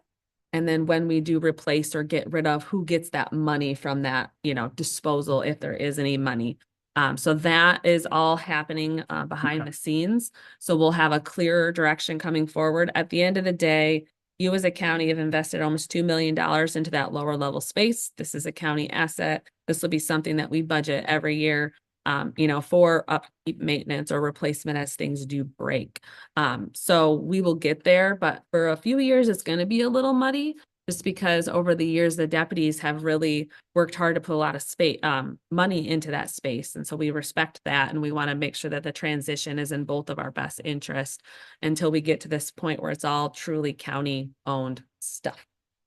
So then, what else was I gonna say? There was one thing on the rules here, that a couple of things, but the one that's 1, 2, 3, the fifth one down says the fitness center shall not be used while the employee is on a paid break. Does that mean like if I'm on vacation and I can't come in and work out? What does that mean? It's a workman's comp issue. So like if you're on your 15-minute break and you're on duty. That means technically- while you're work. Yeah. Okay, so if somebody's on vacation, they can still come in and work out. Yeah. Does that fall under workman's comp, Jackie? No, Okay. making sure. All right, so I don't know, if maybe I was just reading it. We're really wrong. trying to avoid like a workplace injury. Yeah, no, I get that. And then under the second one where it says individuals not employed by Benzie, I mean, I think we should just have it employees only. I mean, if we're taking on the liability of, you know, have it, because I think it's a great thing. It's just like the EAP that we put in place. I think having the gym available for everybody is great, but I think it should just be employees for liability's sake. We can change that if that's what the board would I like. agree, I do as well. especially if it's our asset. Very, Do you want to talk further or talk later about case by case situations? Because we in the past have allowed professional courtesy to partnering agencies such as state troopers to utilize that gym. And is that something that this board would like to consider, or is it employees only, period? guess the sheriff can answer this, how much, And my thought. does the other ones use? My thought is, at least starting out, until we get this up and running, it should be employees only. I think it muddies the water too much. You got, then the building is open to how many people coming in and out, and In the recent updates with state police, there are troopers that are dedicated to Benzie County, correct? Yes and no. sometimes. Yes. The short answer is yes. Even though they're not called resident troopers, they are assigned here. Correct. And they have total access to our building already. And there might be I've given them that. card. somebody that's in a neighboring county that lives here, that's in law enforcement, that may want to use it. I guess the question I'm asking So there's like is- 8 guys that I work with in Traverse City that live in Benzie County, so we're let them all come over and work out. They got their own gym. Oh, I know we do. Yeah. But So in the What does past, Traverse City do? Do they allow anybody outside of employees? our building is just us. in the past, we've allowed Frankfurt police officers, MSP troopers. I don't think one from the park has even asked Park Service, but our area partners in law enforcement is who we've allowed. So that's the question for this board is, do you want it employees only? Or do you want it employees and extending the professional courtesy to other law enforcement agencies? And if that's the case, yes, how do you want that approval process to go? Got the board chair doing, That's just what we put, because that's kind of the rules on everything. and question that, but it Billy being the sheriff's. Well, no, this is the county. All the buildings are owned by the county. Well, he's the guy in He charge of it, controls the so- operations. So there should be at least a 2-part process. If we're gonna go in that direction, the owner and the operational owner should at least be part of that I process. agree with Evan. I don't want to muddy this too much.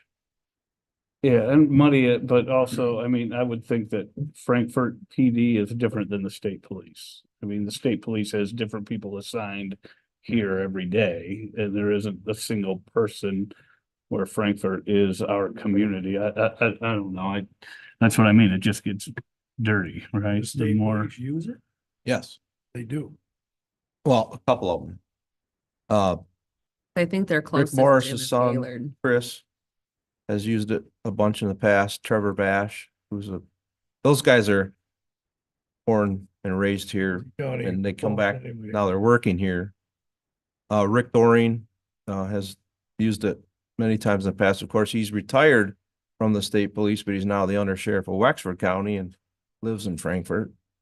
And they would have to sign a waiver anyway. Anybody who steps foot in there has to sign a waiver. And that's been past practice as well.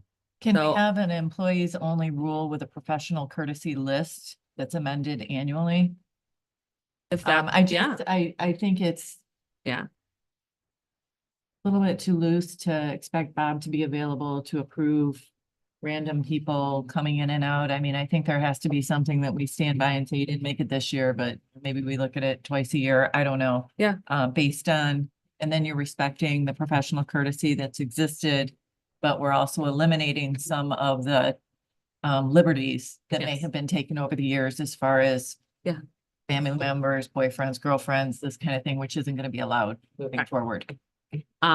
Yeah, this board could establish a professional courtesy list. You could say it's troopers, Frankfurt PD, period. If that's what you wanted to say, it's really at your discretion. Troopers are probably the most common users outside of our staff, because they have certain requirements, and I think their closest gym is Gaylord. At least that's what my nephew said. I like that idea. Mhm. That would clear it up a lot. Yep. So employees and professional courtesy to law enforcement or to the Michigan State Police and Frankfurt Police. What would your? I would recommendation? recommend law enforcement. And I take the name away from it. There's individuals who we allowed in the past to do it that live nearby and they still would like the use of it. If possible, with a waiver. Yes. Because they're in such close proximity and they still want to maintain their health. And they're on their days off, so to speak. Good idea. So should we could rework it to say employees only and area law enforcement subject to annual review or something, because you had said maybe annual review, and I mean, if there's bad players, maybe you I think we nix should- someone. if there's a bad player, we're gonna exclude them anyway. Well, Okay. absolutely. But just trying to take into account this review piece of it, because I do agree putting something in place indefinitely has caught us in trouble before on other things. We really should have a checkpoint.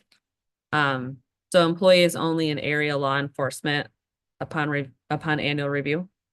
But to access, do they have to go through somewhere in the sheriff's department to get down there, or There's a outside, so they can walk right in? You and I are gonna have to use our key card. You ain't looking at a guy that's gonna get in there. Rebecca But if you Hubers wanna is go the in there, ultimate your gatekeeper.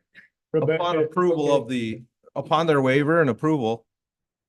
He pushes out the, Okay. whatever she does and their card works.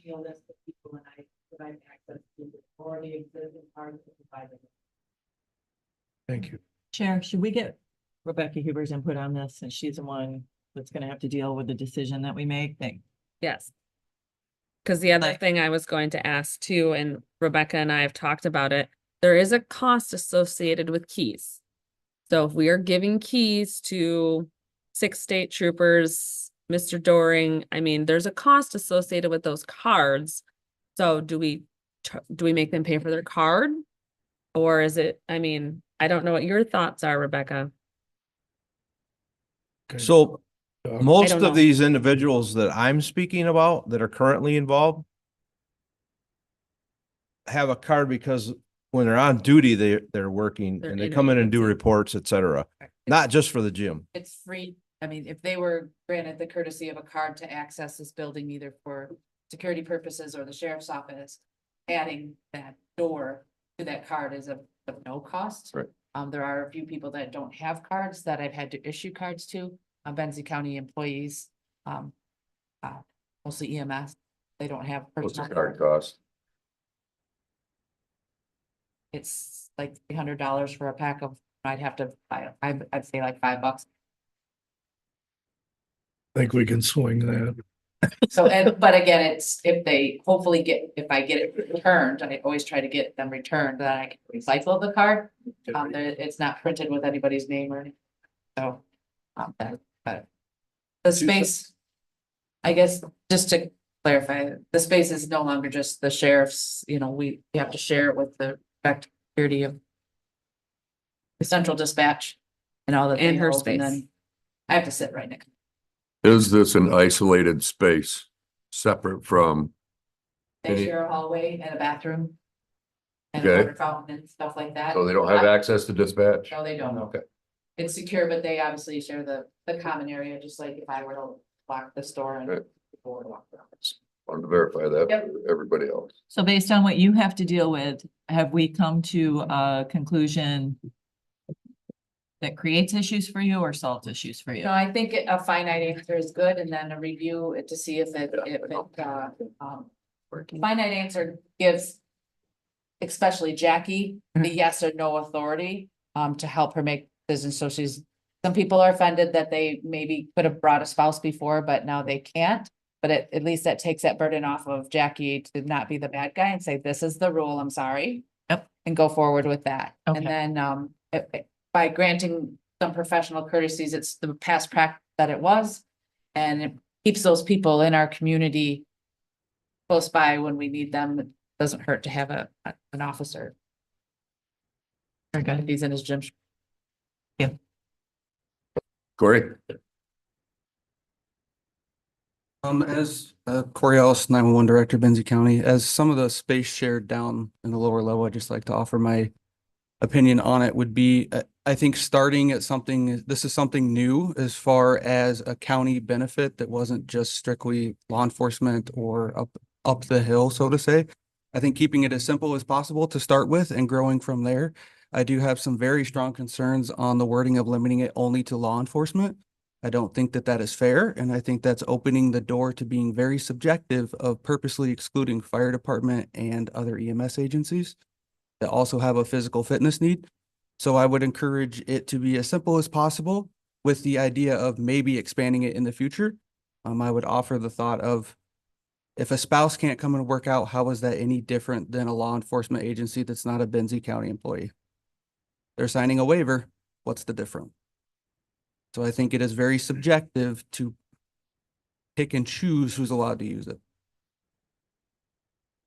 So I'll be careful, how I respond to that. But every law enforcement officer that I'm aware of has a stringent background check that they have to go to and maintain. I'm sorry if I offend anybody, but that does not include anybody's wife. But like I said, Their access for the gym would be very specific to only the gym. So I would maybe say what's the background check make a difference for if they're only allowed in the gym. These are just my thoughts. This is some of the feedback I've heard from my own staff of how exactly is it fair to pick and choose from only law enforcement. so number one, because it's our gym. Understood. Okay. And I'm also been made aware that not every volunteer firefighter is a perfect angel. So there are possibilities that some of those folks may have a little brush with the law periodically, and we don't know about it. We're not aware of it. I think we need to tread lightly to start out with. I agree. And then possibly expand down the road. But we have to have a starting spot. Right. So we really don't want to offend anybody, but we have to watch out for the liability of the county. I 100% agree, sir. All right, I appreciate that. Professional courtesy list might be the. Mhm. No, I don't want to open it up much. Right? They can have my spot. Just one more quick question. So as I'm thinking more, when I say area law enforcement agency, that could mean Grand Traverse County Sheriff, Traverse City Police. So how do we make that or is that your intention? Or do you just say law enforcement? So Or do the we folks say, that provide services in Benzie County. I'll try to figure it out, how to word it. Grand Traverse County will come in, but we have to request them. Same with Manistee, Wexford, Leelanau. Okay. Whatever's easiest for Jackie, so she knows. Well, I think it should be more narrowly defined than broad to begin with. Yeah. If you're looking for even a more narrow definition to begin with, if that makes this more workable, I would want to lean in that direction. This is not a community workspace. correct. This is a benefit for employees and we're trying to be reasonable. But if it puts you in a difficult position, I would rather lean towards being more conservative on usage to start with. And then see what develops after that. Because if I say area, Rick Doring's in. If I say Benzie County responding law enforcement, he's out. Because he's in Benzie Wexford. County responding law enforcement includes the state police. Correct, but He's not saying police, he's the police. Wexford undersheriff, but he lives here in Benzie. So that's why I'm trying to be, you know, Former state. but I don't want to be The too Wexford- broad because then that creates issues as well, like you said. Lisa, Can I just request for starting out? I do like that it's going to be employees only, but can I request an explicit list of who in law enforcement to start off with? And then in the future, we can branch out more, but I believe an explicit list to begin with is warranted to How help about narrow it? it down. Professional courtesy to any, I mean, we might find somebody that is a local EMS or firefighter that isn't a derelict. Well, I mean, isn't there already a pretty stringent, you have a There's pretty a- specific list of people that on a consistent basis, right? So let's say there's less than 10 people. If I could just have that 10 people. That to me would be reasonable. The people who Mhm. have used it in the past responsibly Start out with. start off with the list. We're That not would looking be for new 10 times users. easier for me. We're not looking for what if this person, we're saying Yes. you've used it in the past, you've used it responsibly, you are affiliated as a law enforcement person. So we don't want to discontinue your usage, but we're also not looking to add people at this time. Yes, that would make it So the rules, easier. okay. Yeah. So the rules, then it's gonna just be employees only, and that's how we're gonna post it. And then we will have this explicit list of law enforcement personnel who have used it. So those people should have keys. Correct, but for the rules to post in the gym, I think it's employees only, period. And then if you don't mind, if they wouldn't mind filling out new waivers, that would be incredibly helpful for me as well. No problem. Well, Thank you. we make that a requirement. Oh, yeah. Required. These days, New that they waivers currently have required. one, but if I had new ones on file, it'd be helpful. And so if we can get the explicit list to put with the file, so that the Board of Commissioners knows who these people are. That's what I'm wanting to hear. That's what I'm hearing you want to know. And then we'll evaluate that list, and if it needs to be expanded or shrunk, we'll determine that at a later date. So are we saying like grandfather these 4 or 5 people in? I and think that's where we're employees only? I landing. mean, that's why I went, my initial statement was employees only, right? Because then it becomes a thing. What about this person? What about that person? Well, it just is too. I mean, I love the idea of employees only, but I understand that certain people have been utilizing this gym for a number of years, and I understand that exceptions can be made, but generally I want to see it to be for employees only. I want it to be an environment where we can all meet and get together and work out, do physical activity, and have it be a good environment where we're not saying, who is that? You know, I just want that good natured feeling, to be able to work out in. There's specific hours that this would be open, 8 to 5. No, it's 24/7 access. Mhm. If you have a key card, you can get in. I mean, some people find their jam at like 4 AM. I mean, not this girl, but Well, Rebecca would know who accessed it at 4 AM. so- she absolutely would. So I think this form needs to be in a possible resolution, so it's something that can get adopted and be record, The waiver or the rules? probably both. Okay. We can do that. All right. Do you want to do that now? And I mean, this isn't changing. The attorney put No, this no, together. So do we want to at least approve this for now? Because this is not changing. And then we'll tweak this one section of the rules and we'll bring that back to you. Yeah, I just think this needs to be adopted and record of the county. We can do that. If you guys are willing to make that motion to accept the fitness center waiver and release as presented. I'm just hearing two different thoughts, and I'm not sure where we landed. I mean, I'm hearing that it would be easier and more simple if we just had employees. And now we're trying to, is that a Band-Aid we have to rip off because this is new? I mean, it's a I delicate don't know dance. where we landed on that. It's a lot like the inmate contract with Grand Traverse. I mean, it's a delicate dance. Is this a conversation we can continue this afternoon? If you want to, yeah. But I will make a motion that we adopt the fitness center waiver and release, because you said this was already done by the This is attorneys and reviewed by everything. the and This attorney. isn't. changing. Nothing's changing here. We want All Sam right, to. so I sign make a this. motion that we adopt that and we'll speak more on the rules Yeah, nice. at a later date. Motion and support. Further discussion? Roll call, please. Markey, Yes. Nye, Yes. Roloff. Yes. Sauer, Yes. Worsakki. Yes. Cunningham, Yes. motion carried. So we're gonna talk more rules this afternoon. Well, why don't we just keep going with Yeah, it's up to you guys. It's sitting right here in front of us. it? Yeah. Okay.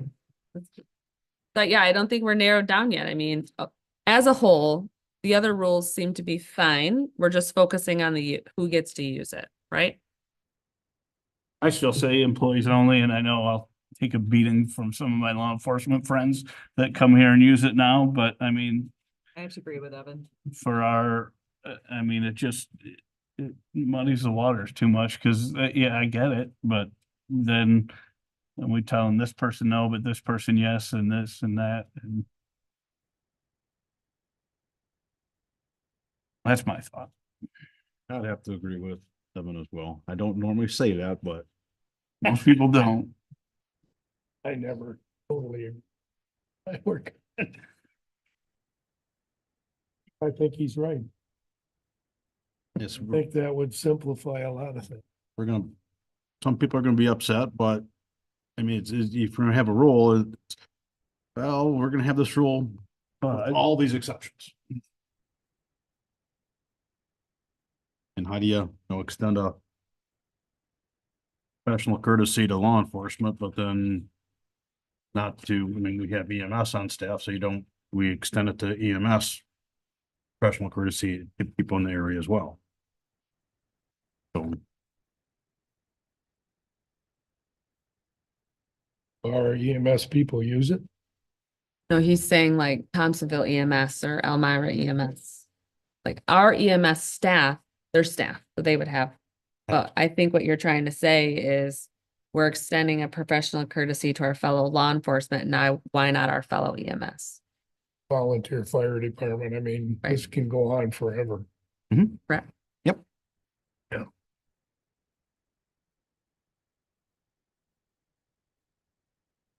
Do you want to reevaluate this and see how it goes? I mean, it's like you said, if you're gonna lock down the gate, do we reevaluate and see if we can loosen the chain? Or is this how we're yeah, going? we should review this on some type of regular basis. I mean, I think there's gonna be a gym committee in place, and if they Yes. have a recommendation in the future that they see, you know, an option to move a different direction, that can definitely come before us, but based on the conversation we have and the door it opened. For 6 months or something. Yeah, because I mean, who knows what the future brings, right? Let's say the FBI says, oh, we're going to assign an agent to Benzie County, and now that person is working here in our building, then maybe we open it, you know what I mean? So yeah, 6 months. We'll get him an office at the post office. That's what we have. So employees only is what I'm hearing. So that's gonna delete the second sentence under the second bullet point, right? There's not gonna be Yes. a It's just specialized gonna say, request. Right. yeah. And then I think what we do is we put together a gym committee right quick and have them talk about loosening the gate and whatever changes. And then there's a recommendation in about 6 months to come back forward as to things stay the same, things loosen up, things. At least you're informed then Yeah, by the usage is that? and comments. Yes. Okay, so I didn't expect to get this far today, but I'm happy we are. So as far as that gym committee goes, I would recommend a representative from the various facets of our organization. I don't want to say every department, so we're gonna have a lot of people on the committee, but when I say facets, I mean clerical representative, law enforcement representative, corrections representative, animal control representative, and EMS representative. So all the facets. We'll just appoint Rebecca and that would cover everything. You're funny. Yes, and dispatch. I'm sorry. Very sorry. Does that sound favorable? We will ask those different departments for their representative, and we'll call this committee together and we'll talk about all the things. Sure. That good? Should we also, after their recommendations come back, should we give it 6 months? Should we? Well, they're not gonna bring much back until about that 6-month review is what Okay, I was all right. hearing. But at least we're gonna get this committee going in a more official capacity. Right now, Rebecca pulled together a group of folks to, have input on what we have now come to, so it didn't feel like people were being left out. But now I'm wanting to make this more of an official staff committee that, putting that proud ownership onto the gym for our staff. And do you want a motion today, limiting usage of our new space for working out to employees only? I need you to take action as to this is an employee only gym, and that's how it's going to be. And that we're creating this gym committee to make a recommendation related to any changes within 6 months. Well, and I think the purpose of the committee is not just the changes. I mean, it's maintenance Maintenance of the and- equipment yes. and So so a gym committee, you want that one motion or do you want it two? whatever you The think is motion be easiest for you. Just to adopt the rules without. And who, it says on here, the checking in or signing in and out, who's responsible for that? Where are you at? 1, 2, 3, 4, the 6th line. Right now, there's a paper sign in. We were working on an electronic sign in and that went to administration. Hi, Jackie. I got some scuttlebutt that people are like, well, I'm not gonna use it anyway, and I don't know that we could enforce that. So I don't know if it's necessary. Obviously I can keep track of who walks in and out of the building, but that's about it. So. Well, I think. That's it's a if they good swipe their idea, card. though. There's quite a bit, They could walk in with somebody else. Mhm. but I can. But by having them sign in, we know if there's an issue after they left, because every once in a while there was in the past. I think that's originally why they had the sign in was just for cleanliness and maintenance and concerns. I also think that the sign in lets the committee know who is an avid user and who maybe needs to give, if there's Yeah. just people who have an opinion, but you can say they've never signed into the gym before. How valid is their opinion versus someone who uses it on a regular and you could, and get But- kind of a. Yeah, weighted but opinion. also, like, I know. So 2 different examples, I guess, the place that I used to work at, we used to have to call and say, hey, it's so-and-so, I'm in the gym. Because if you're down there alone and all of a sudden you die, right? Then somebody at least knows you're down there, but if nobody uses the gym for the next 12 hours and, so there's that too, like pay attention to who's in there for the safety reason. And the gym that, where I'm at now, we don't do that. So, I've been down there as I go in at 4:30. I'd be hard pressed not And- to believe that dispatch isn't everybody walking in that building, especially on off The hours. entrance are cameras and again, dispatch sits right there. That's right there and see, okay, Yeah. so So I would, that was my concern about And signing. we came up with a Safety. QR code sign-in possibility as being electronic and less paper, and, we're just trying Mm-hmm. to clean it up a little bit, but keep that report for, again, for maintenance issues or Mhm. struggles before that they've had and trying to do what we thought was the right. So, but again, I can't police it and go, hi, I see you're on camera, but you didn't sign in. Yeah, so- yeah, I didn't mean to police it, but just You like know. for safety was my. it's nice to have a record. And like Rebecca said, it's nice to have a record. So when this gym committee comes together and maybe someone has a complaint, but they've never signed into the gym, I mean, yeah. I think the record is good. So if you want to make the, a motion to accept the fitness rules as amended, making it an employee only, and then, directing me to establish this gym committee with representatives from, I don't know how to say it other than facets, of county employees. Genders. Yeah. I'd make that motion, what she just said. And then we'll call together that group and we'll give them their mission and we'll be back to you in roughly 6 months. I'll And if you need second some- whatever he said. And if you need somebody from this board to be on that, Would somebody on this board like to serve on that gym committee? I would. Be a good one. I'll include you in my email. Just make sure you're responding. Thank you. What? Motion and support. Further discussion, I'm not hearing any. Roll call, please. Aye. Yes. Roloffs, Yes. Sauer, Yes. Worsakki, Yes. Cunningham, Yes. Markey, Yes. motion carried. On administrators report. I don't, we really talked about all the things the office is working on All right. today. Good. I don't have much to add unless there's any questions for me or anything that I'm missing. I am going to be out of town March 23rd through April 2nd, but if the sky is falling, please call. But I'll be in Kentucky. That's why we canceled the next meeting. I didn't plan this till after you canceled it. Mac or something, wasn't it? Oh, Mac. The next. Oh, yeah, Why we Mac canceled it. conference. Yeah. Does anyone want to go? Nobody responded to my email. Lansing, right? But it's the legislative, so it's in Lansing. Remember, this fall is in Acme, so I would encourage everybody to go to at least parts of it when it's in Acme in the fall. But if anyone wants to ride to Lansing, Gary and I will be there. I only take one person. I'm good road company. So if you want to go, let us know. We can sign you up. All righty. Correspondence for your reading. Enjoyment. Or just do our final with public comment? Annie?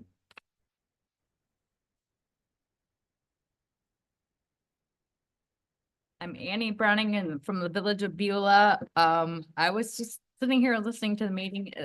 Wasn't at the last meeting, but I really like to get kind of the general trends that I was seeing or witnessing. One that I noticed today was lack of housing. You've heard it once, you've heard it a million times. But it became really clear when Doug Duran was talking about when people want to help their family age in place, but they send them, and I've heard it other ways too. People have family one that wants to move here so they can help aging parents. The family can't find any place to live. That was just really concerning to me. And then also that tied into my role on the Beulah Village Council is I'm on the planning commission. And so one thing that we look at, so we want to plan for the future. We want to envision what our future is. And so having affordable or attainable housing is really important. I mean, it seems so clear to me, like we need to do something at the village of Beulah. I don't know what it's going to be because we have very little space there. And there's a lot of older people and a lot of money there too. So it's, difficult to weigh out, as you all know.